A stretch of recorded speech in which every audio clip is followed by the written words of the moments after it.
మన దేవుడు గొప్ప దేవుడు. దేవుడు ఈ సృష్టి ఆరంభములోనే పురుషునితో పాటు స్త్రీ యొక్క విశిష్టతని కూడా మనకు చక్కగా లేఖన నిరూపణగా తెలియచేస్తూ వచ్చారు. కానీ దురదృష్టం ఏంటంటే ఆది నుండి ప్రస్తుతం వరకు కూడా మనల్ని చాలా వెనకపెట్టి తక్కువ చేసే వారు ఇప్పటికీ కూడా ఉంటూ ఉన్నారు.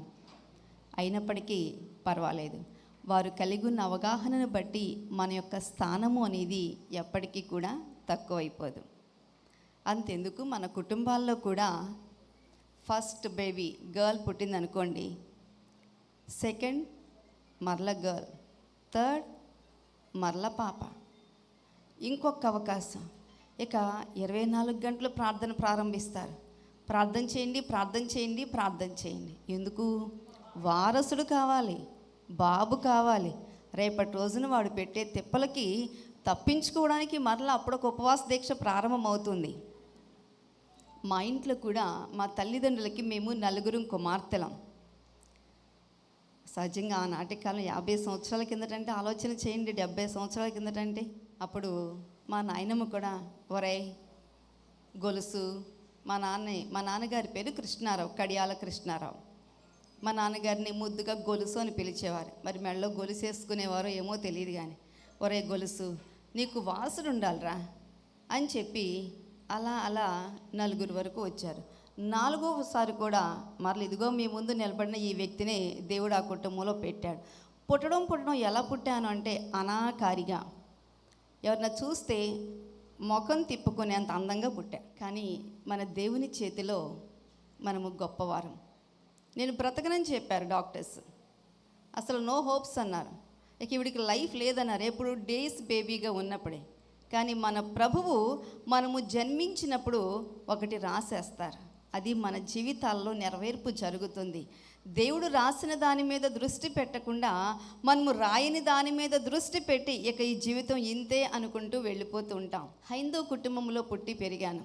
ఇదిగో నాతో పాటు మా థర్డ్ సిస్టర్ శ్రీలక్ష్మక్క. ఈరోజు నేను ఇలా దేవుని చేతిలో ఒక సాధనముగా వాడబడుతూ ఉన్నాను అనంటే మన కుటుంబాల్లో ఇటువంటి అక్కలు ఎంతమంది ఉన్నారో కదా. మీరు కూడా అటువంటి ఒక అక్కే అయ్యుండొచ్చు. ఎందుకంటే మొట్టమొదటిగా ప్రభు యొక్క ప్రేమను రుచి చూచి దేవుని యొక్క వాక్యములో పెంచబడుతూ దైవదాసులు శ్రీ గుళ్ళపల్లి మోయస్ చౌదరి గారి సంఘములో సభ్యురాలుగా ఉంటూ ఇంటికి వచ్చిన తర్వాత వర్తమానాలు, పాటలు, సంగతులు అన్నీ కూడా నాకు చెప్తూ ఉండేవారు. బాగా పూజలు బాగా చేసేవాళ్ళం. ఎందుకంటే ఏ విధముగానైనా సరే ఎక్కడ ఉండగానే పరలోకాన్ని కొట్టాలి, ఎక్కడ ఉండగానే నిత్య రాజ్యాన్ని కొట్టాలి, అది సంపాదించుకోవాలి. ఏది ఒక అన్యురాలిగా ఒక హైందవ భక్తి విధానములో ఉంటున్న మనకు ఆ ఆలోచన ఉండడము అనేది కాలగమనాన ఆ ఆలోచనే ఇదిగో ఈ పరిశుద్ధ గ్రంథమైన వేద గ్రంథాన్ని చేతపట్టుకొని అనేక మంది మధ్యలోనికి వెళ్ళడానికి ప్రభు సహాయం చేశారు. అలా మా ఇంట్లో మొట్టమొదటిగా క్రీస్తు యొక్క సువార్త ప్రారంభమైంది. మా నాన్నగారు అన్నారు కదా, అసలు మీరు చర్చీలు వెంట గిర్చీలు వెంట వెళ్తే కాళ్ళు విరగొడతా అన్నారు. ఏం విరగొడతారంట? నేను నడుచుకుంటాను వచ్చాను కదా కాళ్ళు విరగల, కానీ విరగొడతానన్న ఆ నోరు కూడా కాలగమనాన ప్రభువుని స్తుతించే విధంగా నా ప్రభు కార్యం చేశారు. హల్లెలూయా. నేను డిగ్రీ కంప్లీట్ చేసుకున్న తర్వాత 2 years డిప్లొమా మరణాత వేద పాఠశాలలోనే నేను వేదాంత విద్యను అభ్యసించి ఆ తర్వాత డెహ్రాడూన్ దగ్గరికి న్యూ థియోలాజికల్ కాలేజ్ అని ఉంది, ఫుట్ హిల్స్ ఆఫ్ హిమాలయస్ అంటాం. అక్కడికి వెళ్ళడానికి ప్రయత్నాలు ప్రారంభిస్తే అప్పటికి మా నాన్నగారు ప్రభువుని నమ్ముకోలా, పక్కా అంటే క్లియర్గా ఆయన ఒక హైందవ భక్తి విధానంలోనే కొనసాగుతూ ఉన్నారు. చెప్పాను కదా, మా అక్క నాన్నగారు ఎలా వెళ్ళి అలా వచ్చేస్తుంది, ఓన్లీ 6 months అని చెప్పి ముందు మరణాత వేద పాఠశాలలోనికి నన్ను పంపించింది. అక్కడ నుంచి ఈ 6 మాసాల విద్య ఎక్కడికి వెళ్ళిందని 6 సంవత్సరాల వరకు నడిపించింది. హల్లెలూయా. కార్యారంభము కంటే కార్యాంతము మేలు. స్త్రీలమైన మనకుండే పట్టుదల ఉంటుంది చూసారా. ఏదైనా మనం ఒకటి అనుకున్నాము అనంటే ఇంటి యజమానిని ఒప్పించైనా ఎలా మాట్లాడితే ఏ విధంగా చేస్తే వాళ్ళ యొక్క ఇంప్రెషన్ మనం తెచ్చుకుంటామో తెలుసుకొని ఎన్ని కార్యాలు మనం సంపాదించుకున్నాం. కానీ నేడైతే ఎన్నో జీవితాలు ముకుళించుకుపోయి ఉన్నాయి. అనుకున్నవి జరగలేదని, జరిగినవి ఇంకా జరగబోవని ఎన్నో రీతులుగా మనస్సులో కృంగుదలకి గురి అయిపోతూ ఈ దేవుని మాటను పక్కన పెట్టేసిన జీవితాలు ఇక్కడ ఉన్నాయంటే ఆశ్చర్యమేమీ లేదు. 6 సంవత్సరాలు పూర్తి చేసుకున్న తర్వాత నాకు వివాహం అయింది. 4 సంవత్సరాల పాటు మా అత్తగారింట్లో ఒక ఇంటి కోడలిగా, ఒక దేవుని బిడ్డకి భార్యగా, ఒక వ్యవసాయదారునికి భార్యగా నేను జీవిస్తూ వచ్చాను. 4 సంవత్సరాల తర్వాత 4 సంవత్సరాల మధ్యలో ఒక్కసారి అడిగాను నా దేవుణ్ణి. ఎందుకంటే అక్కడికి వెళ్ళక ముందు కూడా అడిగాను.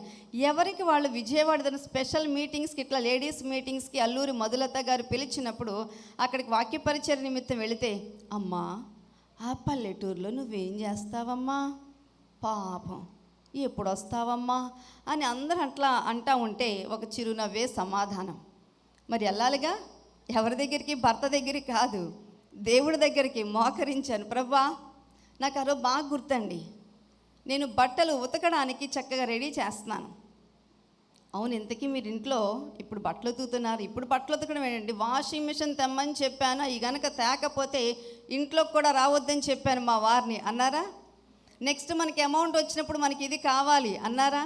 మన స్థాయిని బట్టి మన కోరికలను నియంత్రించుకుంటూ మనం ముందుకు వెళ్దాం. ఆ రోజు నేను బట్టలు ఉతకడానికని రెడీ చేస్తూ లోపల నుంచి నా ఆత్మ దేవుని ఆత్మతో మాట్లాడుతుంది, ప్రభా ఉండలేను నాయన, ఉండలేకపోతున్నా, నా వల్ల కావడం లేదు.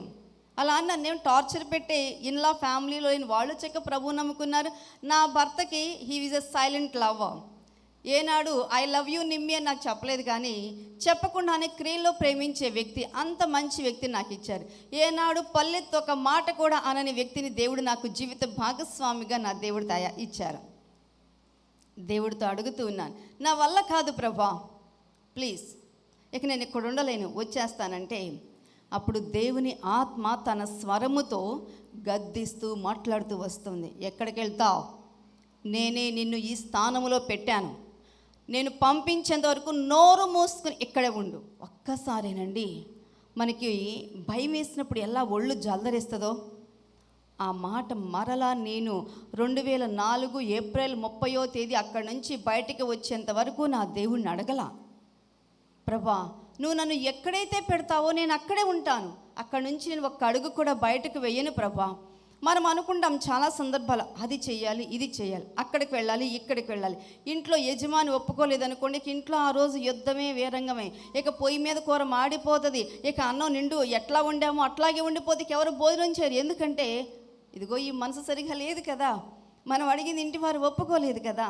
ఒప్పుకోలేదంటే దేవునికి స్తోత్రం, ఒప్పుకుంటే మరీ స్తోత్రం. ఆలోచించండి. అప్పుడు అలా పరిచర్యలోనికి మరణాత వేద పాఠశాలలో బైబిల్ కాలేజ్ ఫ్యాకల్టీగా నేను అడుగు పెట్టాను. అలాగే గొప్ప ఆశ్చర్యకరం ఏంటో తెలుసా అండి, నా భర్త వ్యవసాయం చేస్తూ ఊరంతా అనుకునేవారు కదా, అస్సలు రజనీకాంత్ ఆయన పండు అనేవారు, అసలు పండు ఇక్కడ నుంచి వెళ్ళరు అనుకునేవారు. కానీ దేవుడికి తెలుసు, నేను ఏనాడు ఎక్కువగా అడిగింది కూడా లేదు, కానీ ఒకే మాట చెప్పేదాన్ని. ఏమండి, మా పాస్టర్ గారు చెప్తారు, మోస్ చౌదరి గారు, భార్యకి పిలుపుంటే భర్తకి ఉన్నట్లే, భర్తకి పిలుపుంటే భార్యకి ఉన్నట్లే. మరి నాకు దేవుని పిలుపు ఉంది.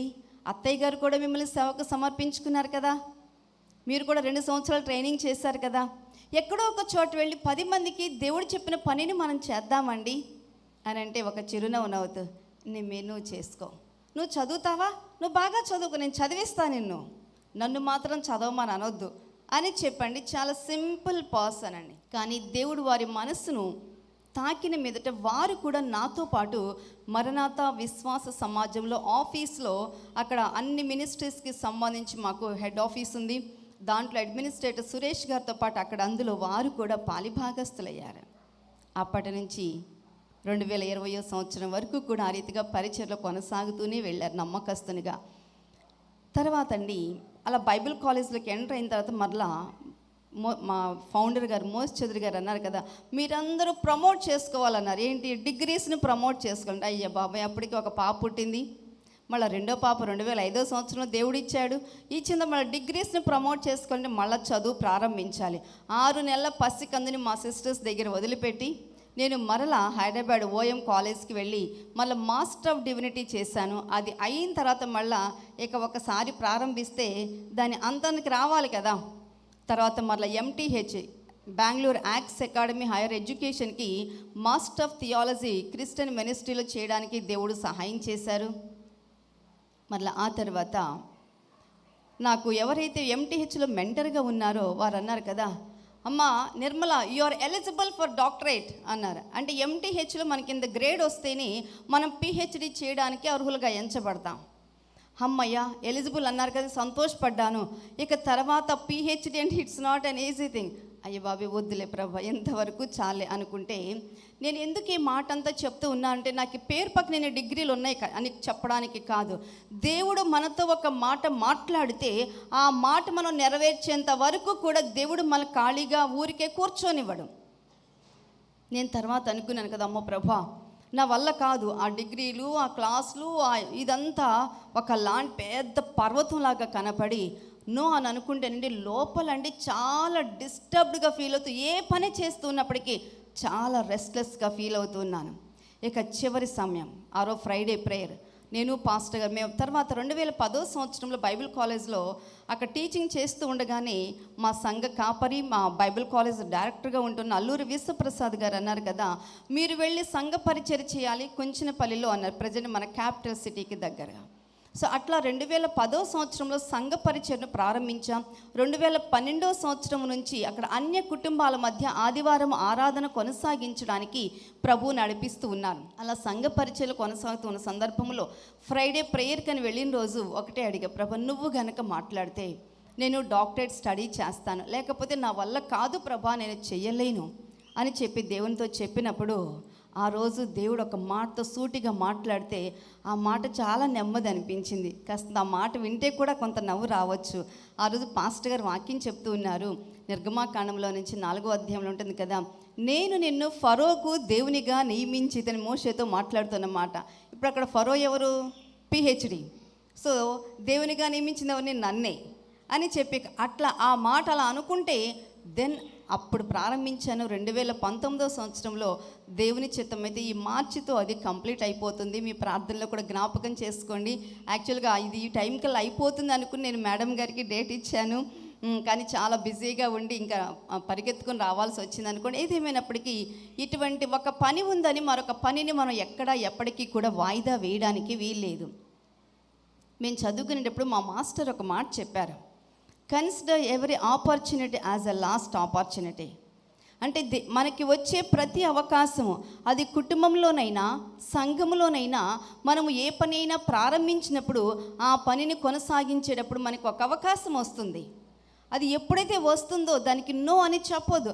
అది వంట చేసేదైనా, లేకపోతే అప్పటికప్పుడు ఇంట్లో సడన్గా మనం ఏదైనా ఎవరికైనా సహాయం చేయవలసి వచ్చిందైనా, ఏది అయినప్పటికీ కూడానండి మనకి ఒక అవకాశం అనేది వచ్చినప్పుడు ప్రభు ఒకవేళ వీళ్ళకి సహాయం చేయడానికి, లేదు మా పాస్టమ్గా రమ్మన్నారు సంఘ పరిచయలు సహకారంగా నిలబడటానికి, లేదు ఒక స్కిట్ వేయడానికి రమ్మన్నారు, లేదు ఒక కొరియోగ్రఫీ వేయడానికి రమ్మన్నారు. ఆ కొరియోగ్రఫీలు అవి మాకేం వచ్చులేండి, వాళ్ళే చేస్తారులేండి, వాళ్ళనే పిలుచుకోండి, మమ్మల్ని ఎందుకు పిలుస్తారు అనేవాళ్ళు కూడా, రాగాలు తీసేవాళ్ళు కొంతమంది ఉంటారు. మనకు అవకాశం ఇవ్వలేదని గమనించండి. అవకాశాలు ఇచ్చేది మనుషులు కాదు, మన జీవితాల్లో ఉన్న తలాంతులు చూసి మనకు అవకాశాలు ఇచ్చేది వ్యక్తులను ప్రేరేపించి దేవుడు మనకు అక్కడ అవకాశం ఇస్తారు. అవకాశం ఇవ్వలేదు అని అంటే ప్రార్థన చేద్దాం. మనకు తెలుసు కదా, సామాను దగ్గర ఉన్న వారికి ఎంత ఫలమో అక్కడ నిలబడి పరిచయం చేసేవారికి కూడా అంతే ఫలం. కాబట్టి ప్రతి ఒక్క దాన్ని కూడా మనమే అవకాశముగా తీసుకుని మనము దేవుని పనిలో ఒక ఉన్నతమైన స్థానములోనికి ఎదగాలి. ఎందుకంటే దేవుడు సృష్టి చేసినప్పుడు మనము లేకుండా ఉన్న సమయం అనేది ఒకటి ఉంది. ఎప్పుడది చెప్పండి? మనము లేకుండా ఉన్న సమయం అనేది ఒకటి ఉంది. ఎప్పుడు? ఫలము తినవద్దని చెప్పినప్పుడు ఓకే, అప్పుడు ఉన్నాం మనం. ఆదాముని చేశారా? వీళ్ళు పేర్లు పెట్టమన్నారా? అప్పుడు ఎవరున్నారండి? మనం ఉన్నాం అక్కడ? లేరు కదా. అంటే మనము లేని సమయం ఉంది. అప్పుడు దేవుడు ఏమన్నారు? ఇక్కడ గమనించండి, హౌ వాల్యుబుల్ యు ఆర్, మీరు ఎంత గొప్పవారో అనేది ఈ పగటి వేళ ఇక్కడ తెలుసుకొని ఇక్కడ నుంచి మనం బయటికి వెళదాం. ఎందుకంటే మీలో చాలామందికి ఆత్మ న్యూనతా భావముతో కుంచుకుపోయారు. నేను ఎందుకో పనికిరాను అనే వ్యక్తులు ఇక్కడ ఉన్నారు. అలా అనుకుని దేవుని మనసును దుఃఖపెట్టే వారముగా మాత్రము దయచేసి ఎవరు కూడా ఉండవద్దు. మనము లేని సమయం ఉంటే దేవుడు ఏమన్నారండి? దట్ ఈజ్ నాట్ కంప్లీట్, అది అసంపూర్ణముగా ఉన్నది. నరుడు ఒంటరిగా ఉండుట మంచిది కాదు. అంటే మనము లేకపోతే మంచిది కాదు, గృహములో మనము లేకపోతే మంచిది కాదు, సంఘములో మనము లేకపోతే మంచిది కాదు. గమనించండి, అంటే మనము వచ్చిన తరువాతే అది సంపూర్ణమైనది, పరిపూర్ణమైనది, మంచిగా మారినది. హల్లెలూయా. అందుకని ఈ పగటి వేళ క్లుప్తముగా నేను కొన్ని సంగతులు మీ మధ్యలోనికి తీసుకుని రావాలని ఉద్దేశిస్తూ ఉన్నాను. మనకు లేఖనాలలో స్త్రీల గురించి చాలా గొప్పగా మనం చెప్పుకుంటూ వచ్చాం. ఇందాక దైవదాసురాలు కూడా చాలా గొప్ప సంగతులు, ఈవెన్ స్త్రీలను కోట్ చేస్తూ వారి ద్వారా దేవుడు వారిని పొగిడిన విధానాన్ని కూడా గమనిస్తూ వారికి ఇవ్వబడిన సమయంలో చాలా షార్ట్ అండ్ బెస్ట్గా మనకి గొప్ప మాటలు అందించారు.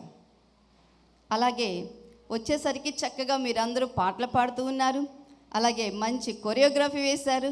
అసలు సహజంగా కొరియోగ్రఫీస్ అంటే చిన్నపిల్లలతో వేపిస్తారు, యవనస్తులతో వేపిస్తారు.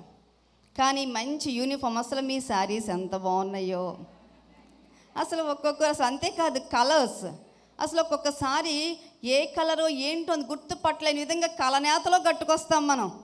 అసలు నిజంగా ఇటువంటి స్త్రీల సమావేశాలు ఏర్పాటు చేసినప్పుడు చూస్తూ ఉంటే ఈ 2 కళ్ళు చాలవేమో, ఎంత అందంగా చేశాడండి దేవుడు మనల్ని. అసలు పురుషులను ఒకసారి గమనించండి, గుర్తు చేసుకోండి. ఏమో ప్యాంటు షర్టు పడేస్తే సరిపోతుంది. అదే మనకైతే పైనుంచి కిందకి మ్యాచింగ్ ఉండాలి. How the beauty of us. దేవుడు మనం చూసి ఎంత ఆనందిస్తూ ఉన్నాడు కదా. అందుకే దేవుడు నాకు 2 బిడ్డలు బహుమానంగా ఇచ్చాడు, 2 గర్ల్స్ అనమాట. వాళ్ళిద్దరు కూడా బాగా పాడతారు, మంచి choreographers. They are very much interested to do all those things అనమాట. మంచి వర్షిప్ లీడర్స్ అనమాట. మరణాత టెంపుల్ కుంచినపల్లి అనే మా యూట్యూబ్ ఛానల్లో ప్రతిరోజు దేవుని యొక్క వాక్యం వస్తూ ఉంది. అంతేకాదు వాళ్ళు పాడిన పాటలు, ఆరాధనలు అన్నీ కూడా మేము అందులో పెడుతూ ఉంటాం. ఎందుకంటే కుటుంబాల్లోనండి మనకు తెలుసు కదా, యవనస్తులు ఎలా ఉంటూ ఉన్నారు. ఒక్కసారి గుర్తు చేసుకోండి, మీ పిల్లల్ని ఎలా ఉంటూ ఉన్నారు. ఈ లోకపు మాయలో పడి కొట్టుకుని వెళ్ళిపోతూ ఉన్నారు. వాళ్ళని వెనక్కి తీసుకురావడానికి, వారిని దేవుల్లో నిలబెట్టుకోవడానికి తల్లులుగా మనం పడే ప్రయాస ఎంత కనపడుతూ ఉందో కదా. అందుకని మన బిడ్డల కొరకు వెల చెల్లించవలసింది మనమే. మన యజమానులు దేవునిలో స్త్రీలుగా ఉండాలని, మన యజమానికి రక్షణ లేకపోతే రక్షణ పొందుకోవాలని, మన రక్త సంబంధికులందరి కొరకు కూడా నిలబడవలసింది కూడా మనమే. అందుకని మనము లేకపోతే ఏది కూడా మంచిగా ఉండదు. ఇంకోటి ఉందండోయ్, మనం ఉన్న చోట కూడా మంచిగా ఉండదు తెలుసా. తెలుగులో ఒక సామెత ఉంది, 3 కప్పులు ఒక చోట చేరితే ఏమంటారండి. కానీ మనం మోర్ దాన్ 3 కదా, అంటే మనం చాలా మంచివాళ్ళం. కానీ జాగ్రత్త, ఎందుకంటే మన ద్వారా ఎంత మంచి అయితే జరుగుతుందో, జరగకూడని నష్టము, జరగకూడని కీడు, ఆపద అన్నీ కూడా మరలా మన ద్వారా జరిగే ప్రమాదము అనేది కూడా చాలా ఉంటుంది. చాలా జాగ్రత్తగా మన జీవితాలను మనము తెలుసుకోవలసిన వారమై ఉన్నాం. లేఖనాల్లో స్త్రీమూర్తులను గురించి మనం ఆలోచన చేస్తూ ఉంటే చాలామంది పాజిటివ్గా కనపడుతూ ఉన్నారు, నెగిటివ్గా కనపడుతూ ఉన్నారు. కానీ ఒక క్యారెక్టర్ ఉంది. మేము ప్రతినిత్యము కూడా మాకు ఉదయకాలాన 2 to 5 ఎర్లీ మార్నింగ్ ప్రేయర్స్ జరుగుతూ ఉంటాయి, 9 to 12 జరుగుతూ ఉంటాయి. మళ్ళీ అట్లా ఈవినింగ్ 5 to 7 ఎవ్రీడేకి దానికి ఆగేది. కరోనా తర్వాత నుంచి, కరోనా వస్తే వచ్చింది, వ్యక్తులను తీసుకెళ్ళింది. కానీ ఈ విధమైన ప్రార్థనల్లో మనం అందరము కూడా కొనసాగడానికి దేవుడు ఎంతగా సహాయం చేస్తూ వచ్చారు. అందులో మేము ఒక స్తుతి చెప్తూ ఉంటాం, మన కుటుంబము పెరెసు కుటుంబం వలె దీవించబడును గాక. అసలు ఇంతకీ ఈ పెరెసు ఎవరు ఆలోచించేయండి. సో దాని వెనక్కి వెళ్తే దాని స్టోరీ కనపడుతుంది. అసలు ఇంతకీ తామారు ఎవరు? ఈ పగటి వేళ దేవుడు మన ఈ సంఘాన్ని, మన ఈ బెనీలా ఈ సంఘాన్ని ఎలా దీవించాలని ఉద్దేశిస్తూ ఉన్నారో తెలుసా. పెరెసు కుటుంబము వలె తామారు యోధానందు కనిన పెరెసు కుటుంబం వలె దేవుడు మన కుటుంబాలను దీవించును గాక. రూతు 4వ అధ్యాయము 12వ వచనం చదువుకుందాం. అందులో సెకండ్ పార్ట్లో ఉంటుంది, నేను చదువుతూ ఉన్నాను. పరిశుద్ధ గ్రంథాలు మనం ఓపెన్ చేద్దాం. రూతు 4వ అధ్యాయము 12వ వచనం. నీకు దయచేయు యెహోవా ఈ యవ్వనురాలి వలన నీకు దయచేయి సంతానమును నీ కుటుంబమును తామారు యోధాకు కనిన పెరెస్సు కుటుంబం వలె నుండును గాక అనిరి. ఆమేన్. మనకు తెలుసు రూతు పుస్తకం అనగానే బోయజు రూతుల గురించి మాట్లాడుతూ, ఇప్పుడు రూతుని ఒక అన్యురాలు, ఒక మోయాబీయురాలు రూతుని గురించి ఏ విధమైన దీవెన వచనాన్ని ఇక్కడ ఇస్తూ ఉన్నారండి. తామారు యోధా ద్వారా కనిన పెరెస్సు కుటుంబం వలె మన కుటుంబము దీవించబడును గాక. మీ కుటుంబాలను దేవుడు అలా దీవించాలని ఉద్దేశించారు. అందుకని ఆ మాటనే మీకు చెప్పమని ఇదిగో మీ ముందు నిలబడిన తన సేవకురాలిని ఇక్కడికి నిలబెట్టారు. ఎందుకంటే సరే, వాస్తవానికి వెళితే తామారు యొక్క స్టోరీ చదివితే వెంటనే తామారా, దానికి తామారు అనే మాటకి అర్థం పామ్ ట్రీ, తాడి చెట్టు అంటారు. మరి ఈ తామారు యొక్క జీవితాన్ని కనుక మనం స్టడీ చేస్తే ఎలా ఉంటుంది ఆలోచన చేయండి. అసలు ఎంత మనం చూసినప్పటికీ కూడా బిగినింగ్ బాగానే ఉంది, కానీ మధ్యలో తామారు చేసిన పని అస్సలు ఎవరన్నా చేస్తారా అండి ఇట్లా? ఇప్పుడు ప్రెజెంట్ మనం వింటూ వస్తూ ఉన్నాం కదా, ఈవెన్ కుటుంబంలో సంబంధ బాంధవ్యాలు కూడానండి చాలా ముక్కలైపోతూ ఉన్నాయి. వావి వరుసలు దారి తప్పిపోయిన స్థితిలో మన అందరము కూడా జీవిస్తూ ఉన్నాం. ఎక్కడ ఎవరు ఎలా ఎవరితో సంబంధాలు నిర్మాణం చేసుకుంటూ ఉన్నారో వింటూ ఉంటేనే అసలు వద్దమ్మా, చెప్పొద్దు, ఆ మాటలు కూడా నేను వినడానికి ఇష్టంగా లేను అని చెప్పి ఈ విధంగా మనం వింటూ ఉన్నాం. కానీ బైబిల్ గ్రంథంలో కొన్ని సంగతులు మనకి ఇక్కడ వ్రాయించి పెట్టినప్పుడు ఎందుకు వ్రాయించారో తెలుసా? దేవుని యొక్క చిత్తాన్ని, దేవుని యొక్క మనస్సును, దేవుని యొక్క భవిష్యత్తు ప్రణాళికను గ్రహించుకున్న ఒక స్త్రీమూర్తి తామారు ఒక యవ్వనస్తురాలిగా ఉండగానే తన భర్తను కోల్పోయింది. ఆదికాండము 38వ అధ్యాయంలోనికి వెళ్తే మనకి అక్కడ కనపడుతుంది. పాత నిబంధనలో ఒక రిచ్ కుటుంబంలో నుంచి బయటకు వచ్చింది తామారు. తర్వాత మనం చూసినట్లయితే ఇక్కడ తామారు ఆదికాండము 38వ అధ్యాయంలో చూసినట్లయితే 6వ వచనం నుండి మనకు కింద వరకు కూడా కనపడుతూ ఉంటుంది. యోదా తన జ్యేష్ఠ కుమారుడైన ఏరునకు తామారు అని దానిని పెండ్లి చేసెను. యోదా జ్యేష్ఠ కుమారుడైన ఏరు యెహోవా దృష్టికి చెడ్డవాడు కనుక యెహోవా అతన్ని చంపెను. ఇక్కడ యెహోవా అతని చంపెను, యెహోవా దృష్టికి చెడ్డవాడు, అతను చనిపోయాడు కాబట్టి దేవుని దృష్టికి చెడ్డవాడు. అసలు ఈవెన్ అతను లేకుండా వెళ్ళిపోయాడు కాబట్టి దేవుడు ఉండనివ్వలేదు, అతను చెప్పకుండా ఎన్ని తప్పిదాలు చేశారని ఎన్నో రకాలుగా మాట్లాడుకుంటూ ఉంటారు. కానీ ఇది చరిత్ర పుస్తకం. అంతా అయిపోయిన తరువాత పరిశుద్ధాత్మ దేవుడు ప్రేరేపించగా వ్రాయబడిన పుస్తకం. అందుకని పాత నిబంధనలో ఉన్న ఒక అవగాహన ఏమిటి అనంటే, ఎవరికైనా సరే ఏదైనా శిక్ష వస్తే వారు ఏదో తప్పు చేసి ఉంటారు, ఎవరికైనా ఏదైనా మరణము వస్తే వారు చెడ్డవారు. సహజంగా మనకు తెలుసు కదా, దేవుడు ఆయుష్కాలము ఇంతవరకు అని రాస్తారు. ఆయుష్కాలం ముగిసిన వెంటనే ఏదో ఒక కారణము చేత come back to my home అని చెప్పి మనం పిలుచుకుంటారు. సో దాన్ని మనం అంగీకరించవలసిందే. ఇక్కడ కూడానండి ఏమంటూ ఉన్నారంటే, అతను చనిపోయాడు ఎందుకంటే అతను చెడ్డవాడు అని చెప్పి చెప్తూ ఉన్నారు. ఇక బైబిల్ గ్రంథములు అలా వ్రాసి పెట్టిన తర్వాత అతను మంచివాడని చెప్పడానికి నేను ఇక్కడికి రాలేదు. కానీ తరువాత తామారు జీవితంలో కొన్ని సంఘటనలు చోటు చేసుకున్నాయి. దానిని మన మనస్సు పెట్టి ఆలోచన చేయాలి. ఎందుకంటే ఇంటికి దీపం, సో అంతే లేఖనాల్లో మనకు తెలిసింది కదా, ఈవెన్ జ్ఞానవంతురాలైన స్త్రీ కదా, యెహోవా యందు భయభక్తులు కలిగిన స్త్రీ. ఆ సందేశాలు మన హృదయంలో దాచుకుని మనం మరింతగా మన జీవితాలను కూడా మలచుకొని ఈవెన్ ఆ క్యారెక్టర్స్ మనం కనపడలేదా? అఫ్కోర్స్ ఆ రోల్స్ మనం ప్లే చేయలేకపోయినా ఇతరులు సహాయం కావలసి వచ్చినప్పుడు వారికి మొండి చేయి చూపించిన సందర్భాలు ఉన్నాయి. దేవుని మీద ఆధారపడవలసిన సందర్భం వచ్చినప్పుడు మనుషుల మీద ఆధారపడి దేవునికి దూరం అయిపోయిన సందర్భాలు ఉన్నాయి. వీటన్నింటిలో గుండా మనకు గొప్ప పాఠం ఇప్పటికే ప్రభు మనకు నేర్పించడం ప్రారంభించారు. దేవునికి ఇవ్వవలసిన ప్రథమ ప్రాధాన్యతను, ఆ తర్వాత దైవ సేవకులకు ఇవ్వవలసిన ప్రథమ ప్రాధాన్యతను మనం కలిగి ఉండాలి. ఇక్కడ తామారు యొక్క జీవితంలోనికి మనం వెళ్ళి చూస్తే, ఎప్పుడైతే తన భర్త మరణించారో అక్కడ నుంచి కష్టకాలం ప్రారంభమైందా అంటే కాదు. మనకి పాత నిబంధనలో మనకి ద్వితీయోపదేశకాండము 25వ అధ్యాయము 5 నుండి 10 వచనాల్లో మనకి ధర్మశాస్త్రములో మనకి ఒక కుటుంబ సంబంధమైన ఒక కట్టడ అక్కడ వ్రాసి పెట్టబడింది. ఏమనంటే, కుటుంబములో ఒక స్త్రీకి యజమాని మరణిస్తే ఆ కుటుంబములో ఉన్న వరసైన వారు మరలా ఆ స్త్రీని వివాహం చేసుకుని బిడ్డలను కనాలి. ఇప్పుడు ఆ బిడ్డలకి ఎవరి వారసత్వం వస్తుంది అని అంటే, చనిపోయిన వ్యక్తి ఉన్నారు చూసారా, వారి వారసత్వమే వస్తుంది. అది కట్టడం. దాన్ని ఆధారము చేసుకుని ఎప్పుడైతే తామారు భర్త మరణించిన తర్వాత యోదా ఏం చేశారు, తర్వాత కుమారుడైన యోదా ఓనానుతో అంటున్నారు, నీ అన్న భార్య యొద్దకు వెళ్ళి మరిది ధర్మము జరిగించి నీ అన్నకు సంతానము కలగచేయి అని చెప్పి అన్నప్పుడు, సో మొత్తానికి వెళ్ళాడు. వెళ్ళిన తర్వాత తండ్రి మాట కాదనలేదు. కానీ ఆ తర్వాత అండి అక్కడ తను చేసిన పని అనేది అక్కడ ఎంతో కొంత దేవుని దృష్టికి చాలా వ్యతిరేకంగా అనిపించింది. వెంటనే దేవుడు కూడా అతన్ని మరణానికి గురి చేసేశారు. బిడ్డల్ని కనాలని చెప్పేస్తున్నప్పుడు, కనే సమయంలోకి వచ్చినప్పుడు దేవుని చిత్తానికి వ్యతిరేకంగా నిలబడటము అనేది దైవ వ్యతిరేకం కదా. సో అక్కడ మరలా ఈ ఓనాను కూడా మరణానికి గురి కాబడ్డాడు. ఆ తర్వాత ఇక మూడో బిడ్డ ఉన్నాడు, వాడు చాలా చిన్నోడు. ఇక అందుకని యోధ తన కొడలు పిలిపించి, అమ్మా తామారు, కొద్ది కాలం పాటు నువ్వు నీ పుట్టింటికి వెళ్ళి ఉండు, ఈ మూడో వాడు కూడా వయసు వచ్చిన తప్పుడు నీకు ఇచ్చి పెళ్లి చేస్తానన్నారు. మరి ఇదేమి ట్రెడిషనో నాకైతే అర్థం కాలేదు. కానీ పాత నిబంధనలో ధర్మశాస్త్రం చెప్పిందే నేను చెప్తూ ఉన్నాను. ఇది మనం వింటూ ఉంటే మీకు ఎలా అనిపిస్తుంది చెప్పండి? ఏంటి అన్నట్టుగా అనిపిస్తూ ఉంటుంది. సరే, అప్పటికి ఇప్పటికీ పాత నిబంధనకి నూతన నిబంధనకి ఎంతో వ్యత్యాసం ఉంది. అయితే ఆ తర్వాత తామారు ఇంటికి వెళ్ళిపోతుంది. ఇంటికి వెళ్ళిన తర్వాత వెయిట్ చేస్తూ ఉంటుంది. అర్థమైపోయింది తన మామ తన గురించి పట్టించుకోవడం లేదు.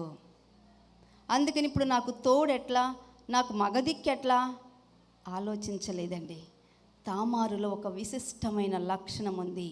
ఇప్పటి వరకు ఎంతమంది విన్నప్పటికీ, మన ఈ లేఖనాలు చదువుతూ ఉన్నప్పటికీ, తామారులో దాగి ఉన్న దేవుని యందు భయము, కుటుంబం పట్ల బాధ్యత, భవిష్యత్తు తరము పట్ల ఆందోళన ఆ స్త్రీమూర్తిని ఇక్కడ నిలబెట్టాయండి. ఎప్పుడైతే తన మామగారు అలా ప్రవర్తించారో వెంటనే అర్థం చేసుకుంది. ఇక చూసారా, స్త్రీలైన మనమండి ఒక్కొక్కసారి కొన్ని పనులు మనం చేస్తాం. ఆ పనులు చేసేటప్పుడు మనము మరెవరి దగ్గర సంప్రదించం. ఆ పని చేయకపోతే చాలా తొందర, అప్పటికప్పుడు అనుకుని వెళ్ళిపోలా. తామారు ఆలోచన చేస్తుంది పదే పదే ఇక ఒక ఆలోచన తను బాగా పురికొల్పుతూ ఉంది. అందుకని తామారులో ఉన్న విశిష్ట లక్షణాలలో షీఈ్ ఎ డిటర్మైన్డ్ లేడీ అండి. ఒక దృఢ నిశ్చయము కలిగిన స్త్రీమూర్తి తామారు మనకి ఇక్కడ కనపడుతూ ఉంది. అదే మనం చూసినట్లయితే, అతని పాజిటివ్ ఆస్పెక్ట్స్ కనుక మనం చూసినట్లయితే, షీఈ్ వెరీ డిటర్మైన్డ్ అండ్ బోల్డ్. ఎందుకంటే ఇక్కడ తన జీవితంలో ఒక నిర్ణయం చేసింది. ధర్మశాస్త్ర ప్రకారము దేవుని యందు భయభక్తులు కలిగి ఉన్నాను, నేను ఇక్కడ ఇలా ఒంటిగా ఉండిపోతే నా భర్త యొక్క వంశము అనేది నిలబడదు అని నిర్ణయం చేసుకుంది. ఎవరు ఏమనుకుంటారో అని అనుకోలేదు, లేకపోతే మా ఇంటి వారు నన్ను తన్ని తగలేస్తారని కూడా అనుకోలేదు. తన వైధవ్యపు వస్త్రాలు తొలగించేసింది. ఒక స్త్రీమూర్తిలాగా, అఫ్కోర్స్ షీఈ్ ఎ లేడీ, ఒక యవ్వనస్తురాల్లాగా చక్కగా అలంకరించుకుని తన ఫేస్ ఎవ్వరికి కూడా కనపడకుండా వెళ్ళి తన మామ అయిన యోధ ఆ మార్గములో గుండా వస్తూ ఉన్నారు. చదువుకుందాం. తర్వాత మనం చూసినట్లయితే, అతడు చేసినది 10వ వచనం, రెండవ కుమారుడైన ఓనాను, అతడు చేసినది యెహోవా దృష్టికి చెడ్డది కనుక ఆయన అతని కూడా చంపెను. అప్పుడు యోధ అంటున్నారు, ఇతడు కూడా ఇతని అన్నల వలె చనిపోవునేమో అనుకుని నా కుమారుడైన షేలా పెద్దవాడగు వరకు నీ తండ్రి ఇంట విధవరాలుగా నుండుమని తన కోడలైన తామారుతో చెప్పాను. కాబట్టి తామారు వెళ్ళి తన తండ్రి ఇంట నివసించెను. చాలా దినములైన తరువాత షూయా కుమార్తె అయిన యోధ భార్య చనిపోయెను. తరువాత యోధ దుఃఖ నివారణ పొంది అదుల్లామీడైన హీరాను తన స్నేహితునితో తిమ్నాతునకు తన గొర్రెల బొచ్చు కత్తిరించు వారి యొద్దకు వెళ్ళెను. దాని మామ తన గొర్రెల బొచ్చు కత్తిరించుటకు తిమ్నాతునకు వెళ్ళుచున్నాడని తామారునకు తెలుపబడెను. ఇంటివారు అడుగుతూ ఉన్నారు, అమ్మా ఏంటి ఎంతకాలం అయింది, ఇంకా ఎప్పుడు వెళ్తావు, మీ మామయ్య గారు నీకేం కబురు చేయలేదా అని చెప్పి అడుగుతూ ఉంటే ఏ సమాధానము చెప్పలేక మామగారు కబురు చేసే కబురు కొరకు ఎదురు చూస్తూ కూర్చుంది కోడలైన తామారు. కానీ నేటి దినాల్లో మనం చూస్తూ ఉన్నాం కదా, మన కుటుంబాల్లో వివాహాలు చేస్తూ ఉన్నాం. ఇలా వివాహమైన తర్వాత మరలా ఆ యొక్క కళకళలాటం అంటారు చూసారా, ఆ కళ కూడా ఆరకముందే మరల పెండ్లి కుమార్తె లాంటి మన అమ్మాయి మన ఇంటికి వచ్చేసి కూర్చుంటుంది. ఆలోచించండి, ఏ బేస్ చేసుకుని మన వివాహ సంబంధాలు మనం నిర్ణయించుకుని వివాహాలు చేసి మనం పంపిస్తూ ఉన్నాం. నేనైతే మా సంఘ విశ్వాసులతో నేను ఒకటే చెప్తాను, యవ్వనస్తుల కొరకు మనం ప్రార్థన చేసేటప్పుడు బాగా డబ్బు ఉండాలి, బాగా ఉద్యోగం ఉండాలి కాదండి. మొట్టమొదటిగా ఆ వ్యక్తి, ఆ కుటుంబము దేవునిలో ఉన్నారా లేదా, అది ఫస్ట్ ప్రయారిటీ. ఆ తర్వాత వారికి నిజంగా పాప క్షమాపణ ఉందా, వారి భక్తి జీవితము, వారి సంఘ కార్యక్రమాల్లో ఎలా పాల్గొంటూ ఉన్నారు, అది రెండవది. తర్వాత మనం చేయవలసిన ప్రార్థన ఏమిటో తెలుసా? మన కుమారుడైనా కుమార్తెని వివాహ వయసు వచ్చిన తర్వాత రాకముందు నుంచే మనం ఈ ప్రార్థన చేయాలండి. నా బిడ్డను బిడ్డగా అర్థము చేసుకొని, వారికి ఒక బ్యాక్ బోన్గా నిలబడి, ఒక ప్రేమించే వ్యక్తిని లేదా విధేయత చూపే కోడల్ని మా ఇంటికి తీసుకుని రా ప్రభువా అని మనం ప్రార్థన చేస్తాం. చూసారా, ఆ ప్రార్థన వృధాగా పోదు. ఎందుకంటే మన ప్రార్థన ఆలకించే దేవుడు మన దేవుడు. మనము ఏదైతే గురి పెట్టి మనం ప్రార్థన చేస్తూ ఉన్నామో ఆ గురిని మన జీవితాల్లో నెరవేర్చే దేవుడు మన దేవుడు. అందుకని ప్రార్థన చేసేటప్పుడు మిగతా వాటిలో కాంప్రమైజ్ అవ్వచ్చు, కానీ భక్తి విషయంలో మాత్రం మనము ఎక్కడ కూడా కాంప్రమైజ్ అవ్వడానికి వీల్లేదు. అందుకని కుటుంబాలండి ఇలా కట్టబడుతున్నట్లుగానే ఉంటూ ఉన్నాయి, అలా నెరవేర్పు అలా పగిలిపోతూ ఉన్నాయి, ముక్కలైపోతూ ఉన్నాయి. ఇందాక దైవసేవకురాలు మాట్లాడుతూ వచ్చారు కదా, మందిరంలోనికి రానివ్వకుండా అపవాది 3 పనులు చేస్తారు. అలాగే కుటుంబాలలో మనము సంతోషముతో సమాధానముతో జీవించకుండా ఉండులాగున మన కుటుంబాలనే అటాక్ చేస్తూ ఉన్నాడు అపవాది. ఇలాగే ఒక భార్యాభర్తలు షాప్కి వెళ్ళారు. వైఫ్ అందంట, ఏమండి ఆ ఆనియన్ కట్టర్ చాలా బాగుంది. వాళ్ళ స్థాయికి అదేం పెద్ద అమౌంట్ ఏం కాదు. వస్తాయి, ఎందుకే అది? ఉల్లిపాయలు కోసే కట్టర్ని నేనున్నానుగా, మంచి కట్టర్ని, నన్ను మించిన కట్టర్ ఎవరైనా ఉన్నారా? మనం ఇక్కడ ఉండేదే తక్కువ, అటు ఇటు విదేశాలు స్వదేశాలు తిరుగుతూ ఉంటాయి. ఇది వాస్తవంగా జరిగింది. ఏమైనా సరే అసలు ఆ డెమోకి పడిపోయింది ఆవిడ. ఇలా లాగ్గానే ఉల్లిపాయ వస్తుంది, అలా వెలగంచగా అయిపోతుంది. ఒక్క నిమిషం. ఇంటికి వచ్చారు, పని ప్రారంభించింది, భలే అయిపోయిందండి అని అక్కడ పడేసింది. ఇప్పుడు దాన్ని ఓపెన్ చేసి ఆ బ్లేడ్ తీసి సింకు కింద పెట్టి మళ్ళీ ఎన్ని కడిగి ఆరబెట్టి తుడిచి పక్కన పెట్టాలి. ఈ పని అంతా ఎవరిది? ఎవరైతే కొనొద్దు అన్నారో చూసారా, ఆయనదే. ఆయనకి తెలుసు భవిష్యత్తు కనపడుతుంది ఆ కట్టర వెనక. మనం ఏదో అంటాం చూసారా, ఇక మనం తలుచుకున్నామంటే కొనేదాకా వాళ్ళకి మనశ్శాంతిని మిగల్చాం. అందుకనే భయం. మనం షాపింగ్కి వెళ్తామంటే మనతో పాటు రారు వాళ్ళు. నువ్వు వెళ్తావా, డబ్బులు కావాలా, తీసుకో వెళ్ళు అని అంటారు. ఒకసారి ఇట్లా మా పాస్టర్ గారు నేను స్పెన్సర్కి బయలుదేరి వెళ్ళాం. మా పాస్టర్ గారికి తెలుసు నా సంగతి. ఇదిగో మనకి రైస్ కుక్కర్ కావాలి, రైస్ కుక్కర్కి అవసరమైన డబ్బులు మాత్రమే నేను జేబులో పెట్టుకున్నా. అంటే దాని అర్థం ఏంటి? నువ్వు ఇంకా దేని వైపు చూడొద్దు, ఓన్లీ రైస్ కుక్కర్కి మాత్రమే నువ్వు కొనాలి. మనం ఊరుకుంటామా? ఏమండి, నేను టెంప్ట్ అవ్వను. ఒకవేళ టెంప్ట్ అయ్యాను అనుకోండి, ఇక బిల్లు కట్టుకోండి. ఆ రోజు నిజంగా 2 షర్ట్లు బాగా నచ్చినాయి. 1+1 ఆఫర్. మనకి ఆఫర్లు అంటే పిచ్చి కదా స్త్రీలమైన మనకి. ఇక అంతే, 2 షర్ట్లు తీసుకెళ్ళి అక్కడ పెట్టి కామ్గా వెళ్ళిపోయా. ఇక ఆయనకి ఇట్ట బయట ఏం మాట్లాడలేదు. ఇంటికి వెళ్ళిన అప్పుడు సంగతి అప్పుడు చూసుకోవచ్చులే. ఇక అప్పుడు ఏమండి, క్యాష్ లేకపోతే కార్డు ఉంది కదా, నిజంగానే అది కార్డు తీసి మరి కట్టేసి వచ్చారనుకోండి. పాపం ఇంటికి వచ్చినది మళ్ళీ ఏం మాట్లాడలేండి. చెప్పాను కదా, వాళ్ళు చాలా మంచోళ్ళు. ఇంట్లో వాళ్ళు మనతో మాట్లాడితే ఇంటి చుట్టుపక్కల వాళ్ళు మన మాటలు వింటారు. అవునా? వింటున్నారా? మీరు మాట్లాడుకుంటూ ఉంటే, మీ భార్యాభర్తలు ఇద్దరు మీరు ఇంట్లో మాట్లాడుకుంటూ ఉంటే, ఇరుగు పొరుగు వారు ఏంటా సౌండ్, ఇంటాయన వచ్చాడు, ఆరంభమైంది ఇక ఆ ఇంట్లో గోల అని అనుకుంటూ ఉన్నారా? అబ్బా, అసలు భర్త ఇంటికి రాగానే భార్య చిరునవ్వుతో ఎంత చక్కగా ఎదురు వెళ్తుందండి, ఎంత మంచి కాఫీ ఇస్తుంది, ఎంత మంచి టిఫిన్ పెడుతుంది. మాకు మొన్న థర్స్డే 4 o'clock నుంచి నిన్న సాయంత్రం 4 o'clock వరకు 24 hours చైన్ ప్రేయర్ జరుగుతూ వచ్చింది. బ్రేక్ ఉండదన్నమాట. బ్రేక్ రాకూడదు. చైన్ అంటే అంతే కదా, బ్రేక్ ఉండకూడదు కదా. సో మా విశ్వాసులో ఒక విశ్వాసి ఫస్ట్ నుంచి ప్రేయర్ ఫ్యామిలీ అనమాట. ఆ ఒక్క కుటుంబమే టోటల్ ఫ్యామిలీ మందిరానికి వచ్చేవారు. ఇప్పుడు చాలామంది వస్తూ ఉన్నారనుకోండి. మాకు అర్థమైంది కదా, అమ్మో ఆయన వస్తారండి వెళ్ళిపోవాలండి, అమ్మో ఆయన వస్తారండి నేను రానండి అనేవారు ఆవిడ. మా సిస్టర్ అడిగారు కదా, ఏమండి కోటేశ్వరరావు గారు కూడా ప్రార్థనకు వస్తారు కదా, మీరు ఎందుకండి అంత భయపడిపోతున్నారండి?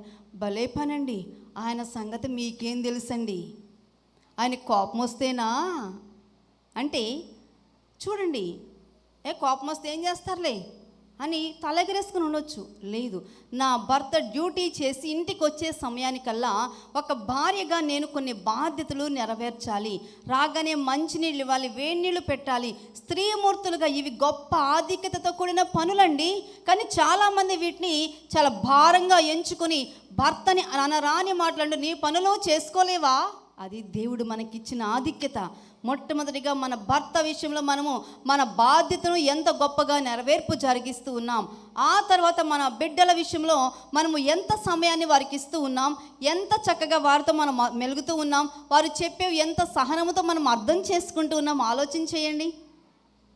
పాస్టమ్ గారు రమ్మన్నారండి, వెళ్ళకపోతే పాస్టమ్ గారు అరిసేస్తారు. ఏం అరవరు పాస్టమ్ గారు, దైవ సేవకురాలు, తెలుసు, చెప్తే అర్థం చేసుకోరా? జాగ్రత్త. కుటుంబాలను కట్టుకోలేక చాలామంది బ్రేక్ అయిపోతూ ఉన్నాయి. చేతిలోనే బైబిల్ ఉంటుంది, క్రమానుసారమైన కార్యక్రమాలకు మనం అటెండ్ అవుతూ ఉంటాం, కానీ కుటుంబంలో మాత్రము క్రమము లేదు. కానీ తామారు మాత్రము క్రమము లేని స్త్రీ కాదండి, క్రమము లేని వనిత కాదు. దేవుని యందు భయభక్తులు కలిగింది. తన మామ అయిన యోధ అక్కడ నుండి బయలుదేరి వస్తూ ఉన్నాడని కబురు వచ్చింది. తనకు వచ్చింది ఆ కబురు చేశారా మామగారు? లేదు, ఆయన పని మీద ఆయన బిజీ అయిపోయారు, మర్చిపోయారు కోడల్ని. కానీ కోడలు మాత్రం కుటుంబ ధర్మాన్ని మర్చిపోలేదండి. మీలో అటువంటి బాధ్యత కలిగిన కోడళ్ళు ఎంతమంది ఉన్నారో మిమ్మల్ని బట్టి మీ కుటుంబాలు పెరెస్ కుటుంబం వల్ల దీవించబడును గాక. అలా తామారు తన ప్రయాణాన్ని ప్రారంభించింది. ఇక వెంటనే ఆ మాట ఎప్పుడైతే వచ్చిందో, ఒక డిటర్మైండ్ లేడీ అన్నాను కదా, ఒక దృఢ నిశ్చయము కలిగిన ఆ స్త్రీ బయలుదేరింది. తన వైధవ్య వస్త్రాలు తీసి పక్కన పడవేసింది, మంచి వస్త్రాలు ధరించింది, ముసుగు వేసింది, ఒక వేసేలాగా మార్గం వెంట కూర్చుంది. ఏమండి, ఒక గౌరవప్రదమైన కుటుంబానికి చెందిన, నాకు ఇది చదువుతూ ఉంటేనండి నిజం, నాకు చాలా సందర్భాల బిగినింగ్లో నాకు ఈ తామారు స్టోరీ నాకు అర్థం కాల. తర్వాత నేను ధ్యానం చేస్తూ ఉంటే తన కుటుంబం కొరకు, కుటుంబ భవిష్యత్తు కొరకు, తన భర్త పేరు నిలబెట్టడానికి గాను తనను తాను ఎక్కడికి తీసుకుని వెళ్ళిపోయిందో తెలుసా? ఒక వేశ్య వేషము ధరించుకుంది. ఎవరైనా పరపురుషుడి దగ్గరికి వెళ్ళిపోలేదు. ఈ మధ్య చూస్తూ ఉన్నాం. ఏమండి, వివాహమై 15 సంవత్సరాలు అయింది. ఇక భర్త మీద మోజు తీరిపోయింది, మరొక వ్యక్తి మీద మోజు పడింది. ఇప్పుడు ఆ అమ్మాయి ఈ అబ్బాయికి లెటర్స్ రాస్తుంది, మెసేజ్లు పెడుతూ ఉంది. అమ్మ, నీకు వివాహం అయింది, నీకు భర్త ఉన్నాడు, పిల్లలు ఉన్నారు, అయినా నాకు నువ్వు కావాలి. ఎవరండి ఈ మాటలు మాట్లాడేది? నీతి విలువలు మర్చిపోయిన స్త్రీ మూర్తులు ఎంతోమంది కనపడుతూ ఉన్నారండి. కానీ ప్రైజ్ గాడ్, మనకి దేవుడు దొరికాడు.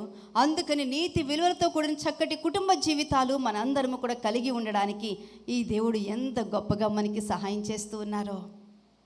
అయితే వేషము ధరించుకోవడానికి దిగిపోయింది. ఎందుకో తెలుసా అమ్మా? తన దేవునిందు భయభక్తులు కలిగి తన జీవితాన్ని దేవునికి అంకితం చేసుకుని, నా జీవితము ఇక్కడితో ఒక వైధవ్యపు స్థితిలో ఆగిపోవడానికి వీల్లేదు, నేను ఒక సింగిల్ ఉమెన్గా ఎందుకు పనికిరాని దానివల్లే నేను ఉండడానికి వీల్లేదు అని అనుకున్న ఆ తామారు వేషము ధరించుకొని తన మామగారు ఎటువైపు నుండి వస్తారో అని తెలుసుకొని మరి అక్కడ నిలబడింది. అంటే ఒక కోడలిగా మామగారిలో ఉన్న స్త్రీ పట్ల ఆయన కలిగి ఉన్న వ్యామోహం అర్థం చేసుకుంది. ఆలోచించండి. వెంటనే ఇక యోధా కూడా ఒక వేశ్యని అనుకున్నాడు, తనతో వెళ్ళిపోయాడు. తర్వాత మనం ఈ స్త్రీ జీవితంలో మనం చూసినట్లయితేనండి, ఒక డిటర్మైండ్ అన్నాం కదా, she has taken a decision. భవిష్యత్తును గూర్చి బిగినింగ్లోనే కలలు కంది. సరే, మరి నాకు డబ్బులు ఇవ్వండి. అయ్యి నా దగ్గర డబ్బు లేవు, మరి అయితే గుర్తుగా నాకు ఏదో ఒకటి ఇవ్వండి అని చెప్పి 3 వస్తువులు తీసుకుంటుంది. 3 వస్తువులు తీసుకుంటుంది. ఎందుకో తెలుసా? భవిష్యత్తులో టెస్టిమోనీకి. అర్థమవుతుందా? మనం ఎప్పుడు కూడా స్త్రీ మూర్తులమైన మనము ఏదైనా పని చేసేటప్పుడు ఎవరు కూడా మన వైపు బ్లేమ్ చేయకూడదండి. ఎవరు కూడా మన వైపు ఇలా వేలు పెట్టి చూపించకుండా చాలా జాగ్రత్తగా దేవుడిచ్చిన జ్ఞానాన్ని, వివేకాన్ని, గుణమును, బుద్ధిని ఉపయోగించుకొని మనం చక్కగా అడుగులు ముందుకు వేయవలసిన వారమై ఉన్నాం. అదే తర్వాత మనం కిందకు చూసినట్లయితే అక్కడ కనపడుతుంది కదా, చూద్దాం. కిందకు వెళ్ళినట్లయితే, నీవు నాతో వచ్చినడల నాకేమి ఇచ్చేదవు అంటే, అందుకు అతడు అంటూ ఉన్నాడు కదా, నేను మందలో నుండి మేకపిల్లను పంపిదనని చెప్పినప్పుడు ఆమె అంటుంది, అది పంపు వరకు ఏమైనా కుదువ పెట్టిన ఎడలా సరే అని చెప్పి అన్నప్పుడు 18వ వచనం, నేను నీ యొద్ద ఏమి కుదువ పెట్టవలని అడిగినప్పుడు ఆమె, చూసారా, చక్కగా సమాధానాలన్నీ సిద్ధంగా పెట్టుకూర్చుంది. పెట్టుకూర్చున్నప్పుడు మళ్ళీ మేకపిల్లని పంపిస్తావు కదా, మేకపిల్లని పంపిస్తే మేకపిల్ల రుజువు అవుతుంది అంటారా? ఆలోచించండి. ఏ మేకపిల్లలు ఎన్ని ఉంటాయో కదా ఆ ప్రాంతంలో, ఇది నేను ఇచ్చిందని రుజువేంటి అని. ఇప్పుడు నువ్వు పంపించే మేకపిల్ల ఇచ్చావు, నేను ఇక్కడే ఉంటాను, ఇప్పుడు అప్పటి వరకు కూడా ఇదిగో నాకు ఈ వస్తువులు ఇవ్వమని చెప్పేసి ఇప్పుడు చెప్తుంది. నీ ముద్రయు దాని దారమును నీ చేతి కర్ర.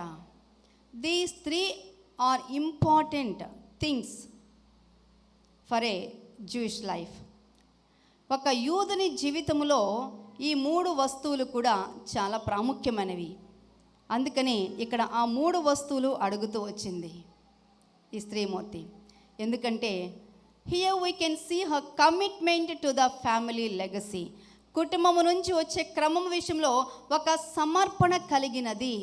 నేను నీ కుటుంబానికి చెందిన వ్యక్తిని అని భవిష్యత్తులో చూపించడానికి గాను అక్కడ కొన్ని వస్తువులు తన దగ్గర అట్టి పెట్టుకుంది. సొమ్ము కాసపడి తను వచ్చి ఆ పడుపు వృత్తి చేయడానికి ముందుకు రాలేదు. లేదు, శరీరంలో ఉన్న కోరికలు అది నెరవేర్చుకోవడానికి అక్కడికి వచ్చి నిలబడలేదు. కానీ దేవుని చిత్తాన్ని నెరవేర్చడానికి భవిష్యత్తులో I belong to your family only అని చెప్పడానికి. అందుకనే స్త్రీమూర్తులమైన మన మీద కుటుంబ గౌరవము, మర్యాద చాలా ఆధారపడి ఉన్నాయి. కానీ మనం ఏం చేస్తున్నాం, డబ్బుకి మనం దాసోహం అయిపోతూ మన ఇంటికి వచ్చే కోడలు ఇన్ని లక్షలు, ఇన్ని కోట్ల రూపాయలు కట్నం తీసుకుని రావాలి అని చెప్పి ఎదురు చూస్తూ తర్వాత వాటికి ఆశపడి ఆ స్త్రీమూర్తి ఇంటికి వచ్చిన తర్వాత కట్నం కోసం చంపేసి అత్తమామలు కనపడుతూ ఉన్నారు, భర్త కనపడుతూ ఉన్నారు. లేకపోతే కోట్ల రూపాయలు కట్నం ఇచ్చినప్పటికీ బంగారంలో చిన్న ఒక 1 గ్రామ్ తక్కువైందంట. అత్తగారు పెట్టిన హరాస్మెంట్కి కోడలు చనిపోయింది. ఆ కుటుంబాలేమీ సాదాసీదా ఫ్యామిలీస్ కాదు. మీరు న్యూస్ చదువుతూ ఉంటే ఇవన్నీ కూడా మీ దృష్టిలో కూడా వస్తూ ఉంటాయి. సో క్రైస్తవులుగా మనము దేని మీద మన కుటుంబాలు మనం కట్టుకుంటూ ఉన్నాం, దేని ద్వారా మన జీవితాలు ముందుకు నడిపించబడుతూ ఉన్నాయి. ఒక సమర్పణతో ఆరంభించబడిన ఈ సంఘము, దేవుని దాసులు ప్రతి వారము క్రమము తప్పకుండా మన కుటుంబాలను కట్టుకునే దిశలో మనకి సంఘ క్రమాన్ని నేర్పిస్తూ ఉంటే అందులో నుంచి వైదొలగిపోయి కుటుంబాల్లో అసమాధానముతో, గొడవలతో, అల్లర్లతో కోర్టులకు వెళుతూ ఎన్ని రీతులుగా మన జీవితాలను, ప్రభువును కూడా బయట పెట్టేస్తూ ఉన్నామో ఆలోచన చేయండి. ఇక్కడ we can see her commitment, determination మాత్రమే కాదు, ఇక్కడ ఒక సమర్పణ కనపడుతూ ఉంది తామారులో. అందుకని అడుగుతూ ఉంది, అయ్యా నువ్వు నాకేం కుదవ పెడతావు అంటే నీ మణికట్టు గొలుసు, ఆ తర్వాత దానికి దారము, అలాగే నీ చేతి కర్ర. ఈ మూడిటికి కూడా చాలా ప్రాధాన్యత ఉన్నది అనేది కూడా మనము తెలుసుకోవలసిన వారమై ఉన్నాం. ఇంకా తీసుకుని వెళ్ళిపోయింది. తర్వాత మళ్ళా ఈ యోధా గారు వచ్చి వెతికారు, కనుక్కున్నారు, ఎంక్వైరీ చేశారు. మరి తన వస్తువులు తను తీసుకోవాలి కదా, కనపడలేదు. ఆ స్త్రీ కనపడుతుందంటారా? ఒక ప్రణాళికతో వచ్చింది, తన పథకము నెరవేర్పు జరిగింది, తన పని మీద ముందుకు వెళ్ళిపోయింది. ఇదిగో ప్రభా, నువ్వు నాకు బిడ్డనివ్వబోతూ ఉన్నావు అని చెప్పి మరలా దేవుని సందులో బహుశా ప్రార్థన చేసుకుంటూ ఉండవచ్చు. ఆలోచించండి. అందుకని తర్వాత మనం చూసినట్లయితే కింద వచ్చిన అప్పుడు ఆమె లేచిపోయి తన ముసుగు తీసివేసి తన వైధవ్య వస్త్రములను వేసుకొనెను. తరువాత యోధ ఆ స్త్రీ యొద్ద నుండి ఆ కుదువను పుచ్చుకొంటకు తన స్నేహితుడగు అదుల్లామీని చేత మేకపిల్లను పంపినప్పుడు ఆమె అతనికి కనబడలేదు. ఎందుకు కనపడుతుందండి? కనపడుతుందా? తన వచ్చిన పని అయిపోయింది, ఇక అంతే.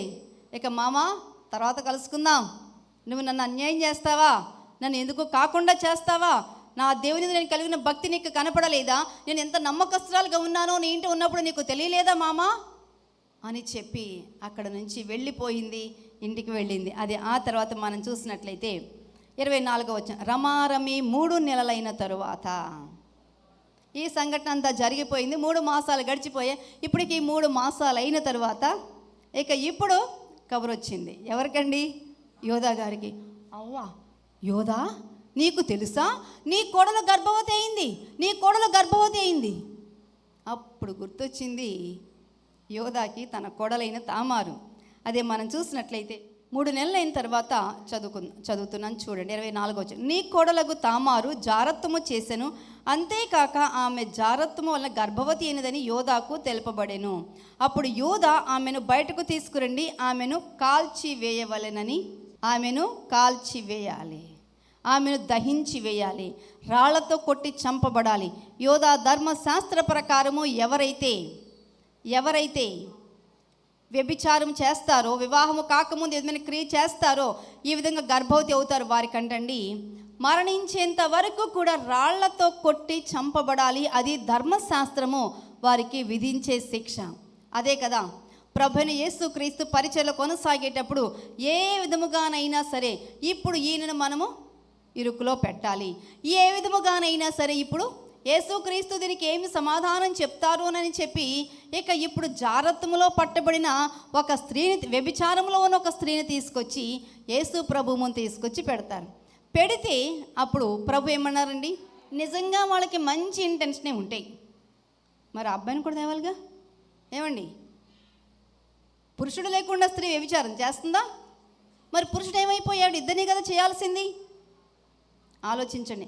మానవ మనస్సు ఎప్పటికీ కూడా కుళ్ళుతో కప్పబడి ఉన్నది, అసూయ ద్వేషాలతో కప్పబడి ఉన్నది. ఇతరులు ఏ విధంగా పుల్ డౌన్ చేద్దామా అనే ఆలోచనలోనే కొనసాగుతూ ఉన్నారు. నిత్యము దేవుని వాక్యం వింటూనే ఉంటాం, కానీ ఈ క్రియలుగానే వెళ్ళిపోతూ ఉన్నాయి. ఎంత బాధాకరమో. ఆనాడు ప్రభు దగ్గరికి తీసుకొచ్చినప్పుడు ఒక మాట అంటారు, మీలో ఏ తప్పిదమో లేని వ్యక్తి మొట్టమొదటి రాయి వేయండి అని చెప్పి ఆయన ఏం మాట్లాడరు. నిజంగా మీరే యేసుక్రీస్తు అయితే, ఈసారి ఆస్కిట్ వేయండి, మీరే యేసుక్రీస్తు అయితే నువ్వు ఈ తప్పు చేసావు, నువ్వు ఈ తప్పు చేసావు, నువ్వు ఈ తప్పు చేసావు అని డెఫినెట్గా మనం చేసిన తప్పులన్నీ తెలిసిన యేసుక్రీస్తు వీటన్నీ చెప్పొచ్చు. కానీ ఒక్క మాట మాట్లాడలేదండి మన రక్షకుడు. పల్లెత్తి ఒక్క మాట కూడా మాట్లాడలేదు. అందుకే మన ఆటలు సాగిపోతూ ఉన్నాయి. అందుకని మన ఇష్టానుసారంగా మన జీవితాలను జీవిస్తూ ఒక విశ్వాసుల లేబుల్ తగిలించుకొని, సేవకులమైన లేబుల్ తగిలించుకొని మనం వెళ్ళిపోతూ ఉన్నాం. There is a time. ఈ 2025వ సంవత్సరాన్ని మన ప్రభు మనకి ఒక బహుమానముగా, ఒక కిరీటముగా మనకి ఇచ్చారు. దాని అర్థం ఏంటో తెలుసా?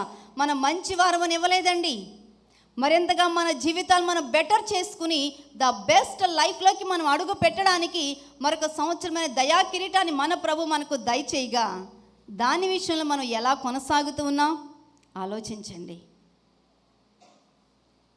అప్పుడు కాసేపు అయిన తర్వాత ప్రభు అంటారు కదా, ఇక అక్కడ ఆ స్త్రీ, ఇక్కడ ప్రభు, అమ్మా ఎవరు నీకు శిక్ష విధింపలేదా? ఎప్పుడైనా సరే ఇతరుల గురించి మాట్లాడవలసి వచ్చినప్పుడు స్త్రీలు కానండి, మన నాలుకకున్న తొందర దేనికి ఉండదు. బ్లా బ్లా బ్లా బ్లా మాట్లాడేస్తూ ఉంటాం. ఎవరైనా దొరికితే వాళ్ళని వదిలిపెట్టం. మన మధ్యలో లేని మూడో వ్యక్తి గురించి, నాలుగో వ్యక్తి గురించి ఇద్దరు వంటూలు మాట్లాడుకుంటూ ఉంటారు. అవసరమా? మనం మాట్లాడే ప్రతి మాట వలన కూడా మనము దేవుని ఎదుట లెక్కలోనికి తీసుకురాబడతామని చెప్పేసి ఎంతమందికి తెలుసండి? మనకు తెలియని దానిని తెలిసినప్పటికీ కూడా దాన్ని ఇంకొక దగ్గర మనము ఎండ వేయడానికి మన ప్రభు మనకు పని అప్పగించలా. మీకు భారం ఉంటే ప్రార్థన చేయండి. వాళ్ళు ఒకవేళ బలహీనతలో ఉన్నారు అని అంటే మనము భవిష్యత్తులో ఆ బలహీనత పడకుండా మన జీవితాలు మనం కట్టుకుందాం. అవకాశము దొరికితే ఎవరిని విడిచిపెట్టమండి. మన ఇంట్లోని విడిచిపెట్టాం.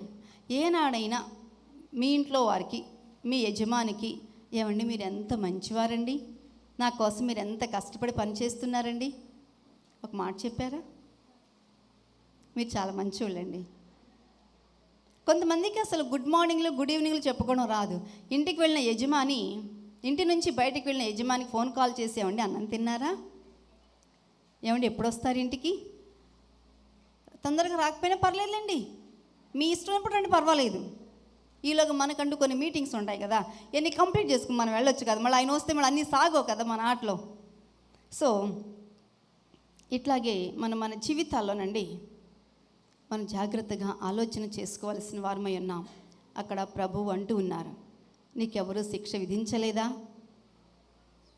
లేదు నాయనా, అమ్మా, నేను కూడా నీకు శిక్ష విధించను, ఇక మీదట ఈ తప్పిదము చేయవద్దు, మంచిగా జీవించు అని ప్రభు బ్లెస్ చేసి పంపించేస్తారు. బలహీనులం, పాపులం, కానీ ప్రభు యొక్క నామంలో నీతిమంతులుగా తీర్చబడ్డాం.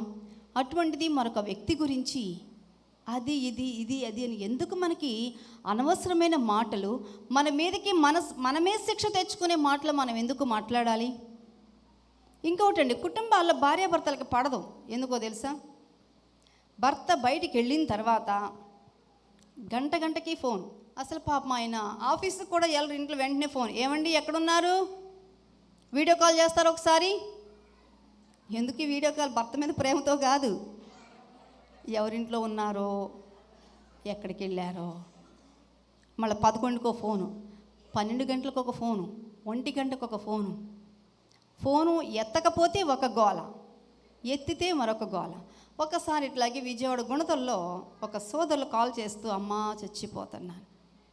ఆయన లా చదివారు, లాయర్గా ఆయన ప్రాక్టీస్ చేస్తూ ఉంటే అర్థమైపోయింది, ప్రభు నమ్ముకున్నారు, ఇక ఈ లా వృత్తి మనకి పనికి రాదు, ఇది కంప్లీట్ దైవ వ్యతిరేకం. ఎందుకంటే అసలు నేను చెప్పకుండా మీకు అర్థమైపోతుంది కదా, తప్పుని ఒప్పుగా చెప్పాలి, ఒప్పును తప్పుగా చెప్పాలి. కానీ మన ప్రభు ఏమన్నారు? తప్పు తప్పే, ఒప్పు ఒప్పే. అందుకని చెప్పి సరే ప్రభా, మనసాక్షి ఒప్పుకోవడంలా, అందుకని రిజైన్ చేసేసారు, వచ్చేసారు. ఇక ఆ తర్వాత దేవుని యొక్క మహాకృపను బట్టి ఆర్టీసీలో డ్రైవర్గా ఆయనకి జాబ్ వచ్చింది. డ్రైవింగ్ చేస్తూ ఉన్నారు. ఆ భార్య ఎంత అసంతృప్తి పరురాలు అనంటే, మంత్లీ వాళ్ళకి వచ్చే 50, 60, 70 వేల రూపాయల శాలరీ సరిపోదట. 2 పన్నంటి బిడ్డలు ఇచ్చారు దేవుడు. ఇంకా తీసుకురా, బంగారం వంటి ఉద్యోగం వదిలేసావు, ఆ ఉద్యోగం ఉందనే కదా, నువ్వు లాయర్ అని కదా నేను పెళ్లి చేసుకున్నాను. ఎందుకండి పురుషులని అక్రమాలు చేస్తూ ఉన్నారు? ఎందుకండి కుటుంబాల్లో పురుషులు అన్యాయం సంపార్జన కొరకు ఎగబడుతూ ఉన్నారు? లంచగొండులుగా ఎందుకు తయారవుతూ ఉన్నారంటే మనం కాదా? మనలో గొంతెమ్మ కోరికలు ఒక దాని తర్వాత మరొకటి, ఎదుటి పులిని చూచి నక్క వాతలు పెట్టుకున్న చందాన మనం ఉన్న దానితో తృప్తి పడక లేని వాటి కొరకు అర్రులు చాస్తూ ఇదిగో ఇటువంటి వాటిలో చాలా యాక్టివ్గా పార్టిసిపేట్ చేస్తున్నాం. ఇక డ్రైవింగ్లో ఉన్నప్పుడు ఫోన్ కాల్ చేసేదట, ఏదో ఒక దాని మీద గొడవ పెట్టుకునేదట. 2 సార్లు ప్రాణాపాయం తప్పింది అమ్మగారు. మా కోసం ప్రార్థన చేయండి. చెట్టు చివరికి ఎక్కడి వరకు వెళ్ళిందో తెలుసా? డివోర్స్, విడాకుల వరకు వెళ్ళిపోయింది ఆ కుటుంబం. చాలా ప్రయత్నం చేశారు సోదరులు, మన విడాకులు తీసుకోకూడదు అని. వారు ఏ సంఘానికైతే వెళుతూ ఉన్నారో ఆ సంఘ కాపరి గారి చేత కూడా కౌన్సిలింగ్ ఇప్పించారు. No use. తనలో ఉన్న అసంతృప్తి, ధనదాహము, బిడ్డల మీద ప్రేమ లేని విధానం, భర్త అంటే గౌరవం లేని విధానం, కావాలని విడాకులు తీసుకుని వెళ్ళిపోయింది. అప్పుడు కాల్ చేశాను, రామ్మయ్య మేడం గారు, ప్రయత్నం చేశాను, మళ్ళీ దేవుని దృష్టిలో దోషిగా ఉండకూడదు కదా, కుటుంబాన్ని నిలబెట్టుకోవడానికి ప్రయత్నం చేశాను. ఇప్పుడు నేను నా బిడ్డలు ఇద్దరు కూడా చాలా హ్యాపీగా ఉంటున్నా. మాకు వచ్చేది మోర్ దాన్ ఎనఫ్. నా బిడ్డల ఫీజులు కట్టుకుంటున్నాను, చక్కగా జీవించగలుగుతున్నాను, నెమ్మదితో ప్రశాంతంగా జీవిస్తూ ఉన్నాను. ఇందాక మనము లేకపోతే మంచిది కాదన్నారు ప్రభు. ఇప్పుడు ఈ కుటుంబం ఏం సాక్ష్యం ఇస్తూ ఉంది? మనం ఉంటే మంచిది కాదు. మరి మీరు మీ కుటుంబాలలో ఉండడం ద్వారా మంచిది కాదా? ఏమనుకుంటున్నారు మీ కుటుంబీకులు? ఇక్కడ ఇంకొక అనదర్ యాంగిల్ కూడా ఉంది. ఒకసారి నేను టీవీలో ఒక షార్ట్ మెసేజ్ మా వాళ్ళు పోస్ట్ చేశారు. వెంటనే నాకు ఒక మెసేజ్ వచ్చింది, అమ్మా మీరు ఆడవాళ్ళ గురించే మాట్లాడుతున్నారు, ఒక్కసారి పురుషుల గురించి కూడా మాట్లాడకూడదు అని మెసేజ్ చేశారు. అప్పుడు ఏంటా నేనేం మాట్లాడి మళ్ళీ వెళ్ళి నా ఛానల్కి వెళ్ళి మళ్ళీ ఆ లింక్ పెట్టి ఓపెన్ చేసి చూశాను. సేమ్ ఈ టైప్లోని స్త్రీలుగా మనం ఒక స్త్రీని కాబట్టి స్త్రీగా మనం ఎలా ఉండాలి మాట్లాడుతూ వచ్చాను. దానికి ఆపోజిట్ ఉంది. మనము ఎంత ప్రేమగా ఉన్నప్పటికీ, మనము ఎంత విధేయతతో ఉన్నప్పటికీ కూడా మనల్ని పురుగు కంటే హీనంగా తీసివేసే మన కుటుంబీకుల మధ్యలో మనం ఉన్నాం. ఇంట్లో ఉన్న చీపిరి పుల్లకైనా విలువ ఉంది, కానీ మనకు విలువ లేని జీవితాలు ఇప్పటికీ కూడా మనలో చాలామంది కలిగి ఉంటూ ఉన్నారు. అది చాలా దురదృష్టం. కానీ దానికి మనం ఏం బాధపడవలసిన పని లేదు. They are accountable of their deeds and words. వారు చేసే పనులకి మాటలకి వారే దేవుని సన్నిధిలో లెక్క అప్పగించుకుంటారు. వారు అంత తీవ్రమైన ధోరణిలో వ్యతిరేకముగా ఉన్నప్పటికీ కూడా మనము ఎలా ఉండాలో తెలుసా? దేవుని వాక్యానుసారముగా మనము ప్రేమ విధేయతలతోనే మనం ముందుకు కొనసాగవలసిన వారమై ఉన్నాం. అంతేకాని మన జీవితం ఎలా అంటే అలా మనం మాట్లాడడానికి ముందుకు కొనసాగడానికి అస్సలు వీల్లేదండి. ఎందుకంటే మన దేవుని మాట ఏం చెప్తుందో తెలుసా? స్త్రీమూర్తికి సహనము అనేది పెట్టుబడి, ఓర్పు అనేది ఒక ఆభరణం. అటువంటి ఆభరణాలు ధరించుకొని మనము ఆణి ముత్యముల వలె మనం ముందుకు వెళ్ళవలసిందే తప్ప ఎక్కడ కూడా వాళ్ళు ఒక మాట అన్నారని మనం 2 మాటలు అన్నామనుకోండి, అక్కడదక్కడే సరిపోయింది. రేపటి రోజున ప్రభు గెట్ అవుట్ అని అంటే, ఇప్పుడు ఈ మీటింగ్ ఒకవేళ నేనే వచ్చానండి, పాస్టర్ గారు గెట్ అవుట్ అన్నారనుకోండి అందరి ముందు, ఆలోచించండి. అంటే నా యొక్క సాక్ష్యాన్ని బట్టి గెట్ అవుట్ అన్నారు. ఆలోచించండి ఎలా ఉంటుంది పరిస్థితి. అమ్మో, ఇక్కడే తట్టుకోలేం. రేపు పరలోకంలో అందరూ ఉంటారు ఆ తీర్పు ముందు. మరి అప్పుడు మన పరిస్థితి ఏంటండి? ఎలా? కానీ ఇక్కడ తామారు యొక్క జీవితాన్ని చూసినట్లయితే తన మామ చేసిన దాన్ని బట్టి పెద్దలందరినీ తీసుకుని వెళ్ళి ఇంటి మీదకి పోట్లాటకి వెళ్ళలా, గొడవకు వెళ్ళలా. కానీ దేవుడిచ్చిన ఆలోచన చొప్పున ధర్మశాస్త్రమును బాగా తెలుసుకున్న స్త్రీమూర్తి, దేవునిందు భయభక్తులు కలిగిన స్త్రీమూర్తి ఇప్పుడు గర్భవతిగా అయింది. బిడ్డలంటే ప్రేమ, లేకపోతే కుటుంబ జీవితం అంటే ఆశ, ఇవేమీ కూడా కాదండి. పెరెస్ కుటుంబం వలె నా కుటుంబము దీవించబడాలి. హల్లెలూయా, హల్లెలూయా. ఏమండి, అటువంటి తృష్ణ కలిగిన వారముగా మనం ఉండాలి. దేవుని చిత్తము నెరవేర్చాలనే పట్టుదల కలిగిన వారముగా మనం ఉండాలండి. అలా ఉన్నప్పుడు మన జీవితాలు ఆణిముత్యములుగా మన ప్రభు మన ముందుకు తీసుకుని వెళతారు. హల్లెలూయా. అందుకని ఇక్కడ మాట్లాడుతున్నారు కదా, వెంటనే రండి, బయట తీసుకురండి, తామారు ఎక్కడా కాల్చివేసేయండి అని ఆజ్ఞ జారీ చేసేశారు మామగారు. తర్వాత చూద్దాం. వెంటనే 25వ వచనం, ఆమెను బయటకు తీసుకొని వచ్చినప్పుడు ఆమె తన మామ యొద్దకు ఆ వస్తువులను పంపి, ఇవి ఎవరివో ఆ మనుషుని వలన నేను గర్భవతినైతిని. ఈ ముద్ర, ఈ దారము, ఈ కర్ర ఎవరివో దయచేసి ఒకసారి గుర్తుపడతారా అయ్యగారండి, ఒకసారి గుర్తుపడతారా అని చెప్పేసి పంపించింది. ఏమేంటి? ముద్ర, దారము, చేతికర. ఈ 3 కూడానండి ఒక యూదుడు తాను కలిగి ఉన్న అధికారానికి గుర్తు. ఈ 3 వారు కలిగి ఉన్న స్థానానికి గుర్తు. ఎక్కడ ఉన్నప్పటికీ కూడా ఇదిగో ఇది నేను అని చూపించడానికి గాను ఇవి వారు వాడుతూ ఉండేవారు. తన దగ్గర ఉండవలసినవి మరొక స్త్రీమూర్తి దగ్గర కనపడుతూ ఉన్నాయి. మనం చూస్తూ ఉన్నాం. మన కుటుంబాల్లో ఎంతోమంది ఇల్లీగల్ కాంటాక్ట్స్ మెయింటైన్ చేస్తూ మన బీరువాలో ఒక్కొక్క నగ మాయమవుతూ ఉంటుంది, ఒక్కొక్క చీర మాయమైపోతూ వెళ్ళిపోతూ ఉంటాయి. తర్వాత ఎక్కడో పార్టీలో ఎక్కడో మరొక చోట కనపడుతూ ఉంటుంది. ఇక అప్పటి నుంచి అనుమానం ఆరంభమవుతుంది. ఆలోచించండి. కుటుంబాలలో చాలా జాగ్రత్తగా మనం కట్టుకోవాలండి. ఇందాక పాస్టర్ గారు చెప్పిన 3 ఫ్రెండ్స్ ఉన్నారు చూసారా? రానివ్వనివాడు, విననివ్వనివాడు, కూర్చొనివ్వనివాడు. మన కుటుంబాల్లో కూడా మనం చక్కగా కుటుంబ జీవితంలో ఆనందము అనుభవించకుండా చేయడానికి శాయశక్తిలో ప్రయత్నం చేస్తాడు. ముందుగా స్త్రీలను మన దగ్గర మంట పెట్టడానికి చూస్తాడు. మనం సర్దుబాటు చేసుకున్నాం అనుకోండి, వెంటనే పురుషుని దగ్గర ప్రారంభమవుతుంది. లేదు, మనం సర్దుబాటు చేసుకుని ఇంట్లో అటు పెద్దలు, అత్తమామలు, అమ్మనాన్నలు ఉంటారు చూసారా? వాళ్ళు అసలు ఊరుకోరండి బాబోయ్.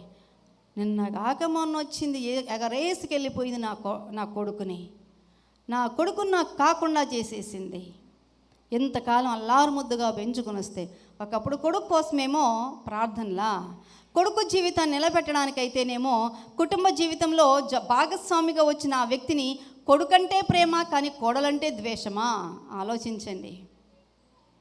నిజంగా కొడుకుని ప్రేమించేవారు, కొడుకులను ఇష్టపడేవారు, కొడుకులను అల్లారుముద్దుగా పెంచుకున్న వారి జీవితము సజావుగా ఉండాలి అని అంటే తల్లులుగానండి మన పాత్ర చాలా ప్రధానం. వచ్చిన కోడలి కుమార్తె కంటే కూడా మన గుండెల్లో పెట్టుకుని చూడాలి. మన తర్వాత మన స్థానంలో కుటుంబ మర్యాదను బయటకు చూపించవలసిన కోడలు మన ఇంటి ఇల్లాలు. అంతేగాని కోడలంటే ద్వేషము కాదండి, కోడలంటే కోపము కాదండి. మన తర్వాత మన కుటుంబ బరువు బాధ్యత అంతా కూడా వాళ్ళ దగ్గరికి వెళ్ళాలి. మన అబ్బాయిని బాగా చూసుకోవాలి, మన మనవడిని మనవరాలు బాగా పెంచాలి. ఆలోచించండి, అంత ప్రేమ ఆప్యాయత కలిగి ఉండాలండి స్త్రీమూర్తుల మీద మన హృదయాల్లో. ఒకవేళ అటువంటివి కనుక ఇంకా ఎక్కడి తక్కువగా ఉన్నట్లయితే ప్రభు మనకి మరొక సంవత్సరం అనే దయాకిరీటాన్ని అవకాశముగా ఇచ్చి మన జీవితాలను ప్రేమతో నింపుకోమని మన ముందు పెట్టి ఉండగా, దానిలో ఎక్కడ కూడా మన నిరుపేదల వలె ఉండకుండా ధనవంతుల వలె మనం కొనసాగుదాం. ఇప్పుడు తామారుకు పిలుపు రానే వచ్చింది. వెంటనే కంగారు పడలా, భయపడలా. చూసారా? అందుకే వివేకం కలిగి ఉండాలి మనం. ఆ 3 వస్తువులు పంపి, అయ్యా ఒక్కసారి గుర్తుపట్టండి ఎవరో, ఒకసారి బాగా చూడండి, ఒకవేళ మీకు దృష్టి మాంద్యమై ఉండవచ్చు అని చెప్పి ఆ 3 వస్తువులను పంపించినప్పుడు అక్కడ చూడండి, యోధా వాటిని గుర్తుపట్టి, నేను నా కుమారుడైన షేలాను ఆమెకు ఇయ్యలేదు. ఇప్పుడు గమనించండి, ఇంటి యజమానిగా తన కుమారుని కుటుంబాన్ని నిలబెట్టవలసిన యజమానిగా, తండ్రిగా తాను చేయవలసిన విద్యుక్త ధర్మాన్ని తాను మరచిపోవడం వలన ఒక స్టేట్మెంట్ పాస్ చేస్తాడండి. That is we have to right in a golden letters అనమాట.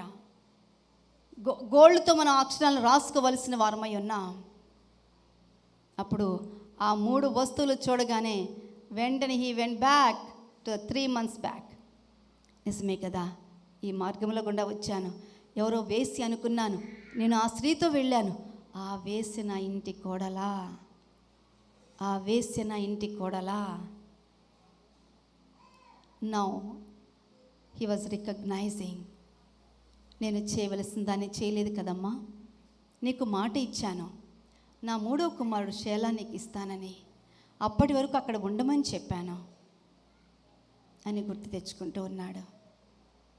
మనము దేవుని యందు భయభక్తులు కలిగి ఉంటే, మనము దేవుని పని పట్ల ఆసక్తి కలిగి ఉంటే, మనము చేసే ప్రతి పని కూడానండి వర్తమానంలోనే కాదు, భవిష్యత్తులో తరతరాలకి కూడా ప్రజలందరూ కూడా ప్రభువుని అంగీకరించేటట్లుగా మనము చేసే పని నిలిచే ఉంటుంది. హల్లెలూయా. వెంటనే ఇక్కడ తామారు పంపిన వస్తువులు చూచిన వెంటనే అక్కడ యోధా ఒక గొప్ప మాట మాట్లాడతారు. చూడండి, తర్వాత వచ్చిన చూసినట్లయితే, ఆమె నాకంటే నీతిమంతురాలని చెప్పి మరి ఎప్పుడునూ ఆమెను కూడలేదు. ఆమె నాకంటే నీతిమంతురాలు. మీరు అంత గొప్ప నీతిమంతురాండ్రుగా మన దేవుని చేత ప్రత్యేకించబడ్డారమ్మా. You are so valuable in the sight of God. మీ యజమాని పట్టించుకోకపోయినా, మీ పిల్లలు మిమ్మల్ని పట్టించుకోకపోయినా మీరు సో వాల్యుబుల్. ఒక తల్లికి 2 కుమారులు. పెద్ద కుమారుడికి వివాహం చేశారు, వాళ్ళు విదేశాల్లో సెటిల్ అయ్యారు. తెలిసిందే కదా, కుమారుల్ని కూతుర్ల కంటే ఎక్కువగా ఘనంగా పెంచుకున్నారు. ఏమైంది ఏంటో తెలియదు. మొత్తానికి ఫ్యామిలీ డిస్టర్బెన్స్. అమెరికా దేశం నుంచి కొడుకు, కొడలు, మనవడు ఇండియా వస్తారు. తల్లి దగ్గరకు వెళ్ళరు, తల్లికి ఫోన్ కాల్ చేయరు, బ్లాక్ లిస్ట్లో పెట్టారు. ఆలోచించండి, ఎన్ని కుటుంబాలు కదా. మన బిడ్డల్ని మనం ప్రభువులోనే పెంచుతూ ఉన్నాం. అందుకని don't expect too much anything from your children, from anybody. ఇందాక చెప్పారు కదా, స్కిట్లో కూడా చూపించారు. ఎవరి దగ్గర నుంచి ఎక్కువ ఆశించవద్దు. ఎక్కువ ఆశించి ఈ చిన్ని గుండెను బాధ పెట్టుకోవద్దు. దేవుడు మనకిచ్చిన బాధ్యత, మన భర్తని బాగా చూసుకోవాలి. ఒకళ్ళు వాళ్ళు ముందు వెళ్ళిపోయారనుకోండి, మన జీవితమే ఆగిపోదు. ఆలోచించండి, భర్త మిగిల్చిన బాధ్యతలు మనకు అక్కడ కనపడుతూ ఉంటాయి. పెద్దలైన వారిని చూసుకోవాలి, మన పిల్లల్ని మనం బాగా చూసుకోవాలి. మనమే కురింగిపోతే కొంతమంది భర్త చనిపోయాడని చెప్పి ఆత్మహత్య చేసేసుకుంటూ ఉన్నారు. ఎందుక దౌర్భాగ్యం? భర్త లేకపోతే మన దేవుడు లేడా? నేనే మీకు భర్తనని చెప్పేసి మన ప్రభువు చెప్పగా ఆ మాటలు పట్టుకుని ఎంత ధైర్యం మనం తెచ్చుకోవాలండి? ఆలోచించండి. ప్రభువులో ఉన్న మనము ఏ విషయంలో కూడా మనం భయపడవలసిన పని లేదు. అలా అయితే భర్త చనిపోయిన తామారు వైధవ్యముతో అలాగే కృంగి కృషించిపోయేది. పరిశుద్ధ గ్రంథమైన లేఖనములో ఎక్కడా కూడా తన పేరు ఉండేది కాదు. అటువంటి నష్టాలు ఎన్ని మన కుటుంబాల్లో జరిగినప్పటికీ కూడా బాధ ఉంటుంది. బాధ మన దేవుని దగ్గర ఉండాలి. మన ద్వారా జరిగించే పని ప్రజల మధ్యలో ఉండాలి. హల్లెలూయా.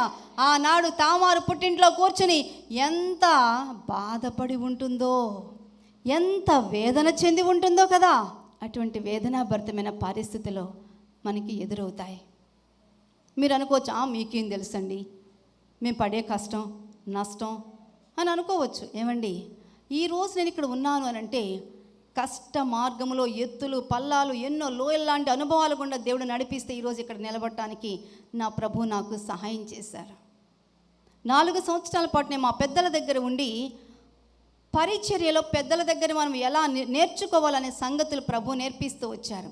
6 సంవత్సరాల పాటు క్లాస్ రూమ్స్లో కూర్చొని నేర్చుకుంది ఒక ఎత్తు అయితే, పెద్దల దగ్గర 4 సంవత్సరాలు ఉండి వారి జీవితంలో నుంచి పాఠాలు నేర్చుకోవడం అనేది ఏ స్కూల్కి ఏ కాలేజ్కి వెళ్ళాం మనకు నేర్పించరండి. అలాగే మన కుటుంబాల్లో ఉన్న ఆడపిల్లల్ని మనం పెంచేటప్పుడు, అమ్మ నువ్వు ఇంటికి వెళ్ళినప్పుడు మీ అత్తగారింటికి వెళ్ళినప్పుడు ఉదయకాలను ఎలా లేవాలి, ఎలా కుటుంబంలో పనులు చేసుకోవాలి, అంతేకాదు అత్తగారికి ఎలా సేవలు చేయాలి, ఎలా ఉండాలని సంగతులు మనం నేర్పించాలని చాలామంది తల్లులు అది నేర్పించడంలా, మీ అత్తగారిని బియ్యం కడగమన్నారా. ఇట్లాగే ఒక డాక్టర్ ఆవిడ కోడలు ఆ రోజు అత్తగారు, అమ్మ ఈ పూట భోజనం రెడీ చేస్తా ఉన్నావంటే అంతా నేను రెడీ పెట్టానమ్మా, నువ్వు ఒక అన్నం వండేసే అన్నారు.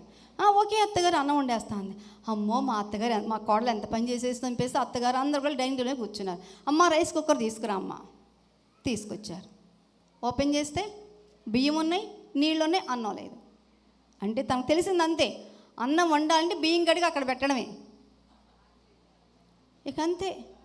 ఇక అత్తగారు పాపం ఏమి అనలా, ఓసి పిచ్చి తల్లి అన్నం వంటం కూడా మీ అమ్మ నేర్పించలేదా, పర్వాలేదులే ఏముంది నేను 5 నిమిషాలు చిటిక్కలో వండేస్తా అని చెప్పి చక్కగా రెడీ చేసేసింది. ఎందుకంటే ఒక సేవకురాలుగా ఆవిడ మా బైబిల్ కాలేజ్కి వచ్చి తన సాక్ష్యాన్ని చెప్తూ ఏ రీతిగా తను ఒక డాక్టర్గా ఒక మిషనరీగా ఉంటూ దేవుని సన్నిధిలో నేర్పిస్తూ వచ్చిన సంగతులు నేర్చుకుంటూ వెళ్తూ వచ్చారు. చాలామందికి పొయ్యి అంటించడం రాదు, కూర ఎలా కట్ చేయాలో తెలియదు, కాఫీ పెట్టడం ఎలాగో తెలియదు, టీ పెట్టడం ఎలాగో తెలియదు, కానీ పెళ్ళిళ్ళు మాత్రం చేయడానికి మనం సిద్ధమైపోతా ఉన్నాం. అందుకని జాగ్రత్త. హోమ్ సైన్స్ నేర్పించండి, ఇంట్లోనే అన్ని పనులు నేర్పించి పంపించాలి. మరొక కుటుంబం దేవుని భయభక్తులు కలిగిన కుటుంబమే. వివాహమైంది, ఇంట్లో అత్తగారింట్లో డిస్టర్బెన్స్ స్టార్ట్ అయింది. కోడలు ఎన్నింటికి తెలుస్తూ తెలుసా? 9, 10, 11. ఇక అంతే. ఎంతకాలం సహించుకుంటారు? అమ్మా మీ అమ్మాయిని జాగ్రత్తగా పడుకోబెట్టుకోండి, జాగ్రత్తగా మీ ఇంట్లో అట్టి పెట్టుకోండి అమ్మా. విడాకులు అయిపోయాయి, డివోర్స్. దేవుని యందు భయభక్తులు కలిగి కుటుంబ విలువలు నేర్పించి, అంతేకాదు పరమందు ఆసీనుడై ఉన్న దేవుని యొక్క చిత్తములో ఒక ఆడపిల్ల బాధ్యత ఏమిటి కుటుంబంలో అనేది మనం నేర్పించి మనం పంపించాలండి. ఇటు సంఘములో సంఘ పరిచర్యలో కూడా మన బిడ్డలు మనం అలాగే నేర్పించి పంపించాలి.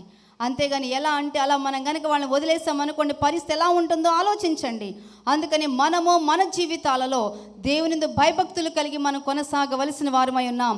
ఇక ఇప్పుడు మామగారు ఒక గొప్ప మాట మాట్లాడుతూ ఉన్నారు. ఈమె నాకంటే నీతిమంతురాలు, ఈమె నాకంటే నీతిమంతురాలు.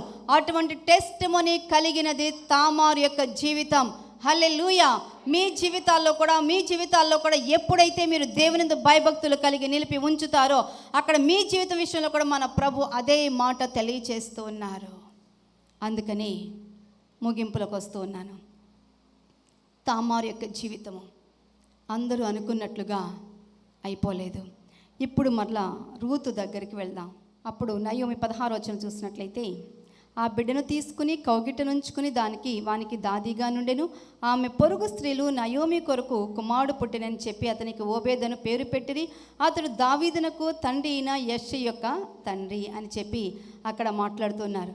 తామారు యోదాకు కనని పెరిసి కుటుంబంలో నుండును గాక అని చెప్పిన తర్వాత ఇంకా బోయజు రూతును పెండ్లి చేసుకుని ఆమె యొద్దకు పోయినప్పుడు యెహోవా ఆమె గర్భవతి అగునట్లు అనుగ్రహించెను కనుక ఆమె కుమారుని కనెను. అప్పుడు స్త్రీలందరూ కూడా నువ్వు గనురాలు అని చెప్పేసి స్తుతిస్తూ వచ్చారు. ఇప్పుడు మత్తయి సువార్త 1వ అధ్యాయంలోకి వద్దాం. 1వ అధ్యాయము 3వ వచనం. మత్తయి సువార్త 1వ అధ్యాయం 3వ వచనం. యోదా తామారు నందు పెరెసును కనెను, పెరెసును జరహును కనెను, పెరెసు ఎస్రోమును కనెను అని ఆ విధంగా మన కిందకంతా వచ్చినట్లయితే ఏముంది అక్కడ? దావీదు వంశావళి. ఎవరండి? ఒక ఇంటి కోడలు తన మామగారితో శయనించినప్పుడు పుట్టిన బిడ్డ ఇప్పుడు ఏ వంశంలో చేర్చబడ్డాడు? మనం ఏం చూస్తాం? మామగారితో వెళ్ళింది. దేవుడు ఏం చూస్తున్నాడు? ఆలోచించండి. ఆ క్రియలో ధర్మశాస్త్రాన్ని, దేవునిని ఎంతగా తన హృదయంలో పెట్టుకొని అక్కడ తన కుటుంబంలో తన బాధ్యతను నెరవేర్చిన ఒక స్త్రీమూర్తిని దేవుడు చూస్తూ ఉన్నాడు. అందుకనే divine dimension is always different అండి. దైవికమైన దృక్పథము అనేది is quite different from human dimension. మానవ దృక్పథము ఎప్పటికీ కూడా కొరచగా ఉంటుంది, భూమి మీదకు ఉంటుంది. దైవిక దృక్పథం ఎప్పుడు కూడా ఆకాశమును అంటుతుందండి. ఆకాశమును అంటే విధముగా తామారు బైబిల్ గ్రంథంలో వ్రాయబడే విధముగా దావీదు వంశావళిలోనికి వచ్చే విధముగా తన వంశాన్ని నిలబెట్టింది. హల్లెలూయా. మనం మన కుటుంబాలను నిలబెట్టాలి, మన సంఘాలను నిలబెట్టాలి, మన సేవకులకి మన సపోర్ట్ పిల్లర్స్గా ఉంటూ అనేక మంది ఆత్మను దేవుని సంధికి తీసుకొని రావాలి. హల్లెలూయా. ఏమండి, ఇటువంటి మీటింగ్స్ పెట్టేది మన కొరకేనా? ఆలోచించండి. మన చుట్టూ ఉన్న బంధుమిత్రులు తీసుకురండి. ఈరోజు మాకు మంచి భోజనాలు పెడతారండి, అసలు ఈరోజు మా వాళ్ళు మంచి స్కిట్స్ వేస్తారు, కొరియోగ్రఫీస్ వేస్తారు, అవంటే చాలా ఇష్టం. భోజనాలు అంటే మన వాళ్ళకి మరీ ఇష్టం. అంతేకాదు, ఒక ఇన్విటేషన్ ఇస్తే మన హిందూ ఫ్రెండ్స్కి నో చెప్పరు. వాళ్ళు చాలా గౌరవంగా తీసుకుంటారు. కానీ మరి మీరు ఎంతమందిని పిలుస్తారు? మీకు లిమిట్ పెట్టారా పాస్టమ్ గారు? మరి మీతో పాటు కొత్త వాళ్ళని ఒక్కళ్ళని తీసుకొచ్చారా? ఎంతమంది తీసుకొచ్చారు? ఇది మన కొరకే లేడీస్ మీటింగ్, ఇది మన మీటింగ్. నో. విజయవాడ మందిరంలోనండి దైవదాసురాలు అల్లూరి మధులత గారికి దేవుడిచ్చిన దర్శనం. స్త్రీలు గొప్ప సైన్య సమూహము వలె ఉన్నారు. ఎందుకంటే దేవుని దాసురాల యొక్క పరిచర్యలో పెరుగుతూ వచ్చిన దాన్ని. నా తర్ఫీదు ముగిసిన తర్వాత ఎక్కడికి వెళ్ళినప్పటికీ కూడా ఒక పిల్లగా ఉన్న నన్ను తీసుకుని వెళ్ళి మొట్టమొదటి నాకు మైక్ చేతికిచ్చి ఆ తర్వాత అక్క మాట్లాడుతూ ఉండేవారు. ఇప్పటికీ కూడా అంతే. ఏదైనా అర్జెంట్ మీటింగ్ ఉంటే వారి స్థానంలో నిలబెట్టి పరిచర్యలు కొనసాగడానికి దేవుడు సహాయం చేస్తూ ఉన్నారు. ఒకప్పుడు చాలా బిడియస్తురాలు. దేవుడు దర్శనం చూపించి అమ్మాయికి నువ్వు లేడీస్ మీటింగ్ స్టార్ట్ చేయాలని అంటే, అయ్యో ప్రభా నువ్వు మా అక్కను చూసుకో, మా చెల్లిని చూసుకొని వాయిదాలు వేస్తూ ఉన్నారు. నాకు నువ్వు కావాలి, వాళ్ళు కాదు, నేను నిన్ను ఎన్నుకున్నాను. అప్పుడు ప్రారంభమైంది. అప్పటి నుంచి లేడీస్ మీటింగ్ పెడితే ఖచ్చితంగా చెప్తారు, మీరు ఒక్కళ్ళైతే రావద్దు, ఇంట్లో కూర్చోండి. మీ చుట్టుపక్కల ఒక 10 మందిని మీతో పాటు తీసుకురండి, వాళ్ళందరికీ మంచి భోజనం పెడదాం, చాలా గ్రాండ్గా సెలబ్రేట్ చేస్తూ ఉంటారు. ఎందుకంటే ఎక్కడో ఒక చోట ఏదో ఒక మాట పడుతుంది. ఒక అన్యులుగా ఉన్నప్పుడు నేను మా సిస్టర్ కూడా ఇట్లాగే ఒక మీటింగ్కి ఆహ్వానించబడితే అక్కడ ప్రభువులో దేవుని యొక్క వాక్యాన్ని నేర్చుకుంది. అది ఇక్కడికి వచ్చి తీసుకొచ్చింది. తర్వాత నన్ను మా నాన్నగారికి అబద్ధం చెప్పి మరీ తీసుకెళ్ళింది ఇటువంటి మీటింగ్కి. చాలా బాగా జరుగుద్ది. అంతే. చేప గాలంలో పడిందా లేదా? మరి ఆ చేపలను ఏం చేస్తున్నారు మీరు? పెంచరా? ఖాళీ కుర్చీలు కనపడడం లేదా? మీ చుట్టుపక్కల ఉన్న వారిని మంచి రిలేషన్షిప్స్ ఉన్నాయా? ఆలోచించండి. వారంటే మనకు చాలా ప్రేమ. వాళ్ళ కాలికి దెబ్బ తగిలితే మనకి అసలు శరీరమే దెబ్బ తగిలినట్టు బాధపడిపోతూ ఉంటామే. వారు నరకములో బగబగా కాలిపోతూ ఉండటం చూడటం లేదా? ఇక్కడ యోధా ఏమంటూ ఉన్నాడు? తీసుకుని బయటికి కాల్చివేయాలి. ఇప్పుడు ఎవరిని కాల్చివేయాలి? కాలిపోతూ ఉన్న వారిని చూసి చలనము లేకుండా మనం మొట్టమొదటిగా కాల్చబడాలండి.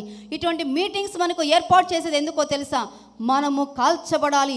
మనము కాలుతూ ఉంటేనే ఇతరుల దగ్గరకు వెళ్ళి తీసుకొస్తాం. అందుకని ఓ స్త్రీ, you are not a simple being. మీరు సామాన్యమైన వ్యక్తి కాదండి, ఒక గొప్ప సైన్య సమూహము. దేవుని దాసురాలకి మీరందరూ కుడి భుజముగా ఎడం భుజముగా ఉంటూ నెక్స్ట్ టైం మనకి ఇటువంటి మీటింగ్ ఇక్కడ ఏర్పాటు చేసినప్పుడు మీ కుడివైపు ఒకళ్ళని, ఎడమవైపు ఒకళ్ళని, ముందు వైపు ఒకళ్ళని, మీ నలుగురినైనా సరే మీతో పాటు తీసుకురండి. అదే ఆషాఢ మాసం సేలు, క్రిస్మస్ సేల్ ఇవన్నీ పెడితే అక్క వెళ్దామా, ఎంత బాగున్నాయో, 2000 రూపాయలు 200కే వస్తుంది, అసలు నేను కట్టుకున్నాను తెలుసా, ఎంత బాగుందో. అక్కడ ఆఫర్లు ఇస్తున్నాం. ఈ మీటింగ్కి వస్తే నీ బిడ్డ జీవితం బాగుపడుతుందక్క, మందిరంలోకి వచ్చి కొంచెం చిన్న ప్రార్థన చేసుకుని వెళ్ళు. నోటి వెంట మాటలు రావడం లేదా? ఏనాడైనా చెప్పారు ఇటువంటి సువార్త మీ వారికి, మీ ఇంటి ప్రక్కల ఉన్నవారికి? ఈ పక్కన కుటుంబంలో బిడ్డలు కాలిపోతూ ఉన్నారు, యవ్వనస్తులు ఈ లోక మాయల చేత తప్పింపబడుతూ ఉన్నారు. మరి వారి విషయంలో మీ బాధ్యత ఏమిటి? పెరెస్సు కుటుంబం వలె మన కుటుంబము దీవించబడాలి. మనందరము కూడా దావీదు వంశావళిలో మనం చేర్చబడ్డామండి. కాబట్టి పెరెస్సు కుటుంబం వలె మన కుటుంబాన్ని మన దేవుడు దీవిస్తానని వాగ్దానం చేశారు.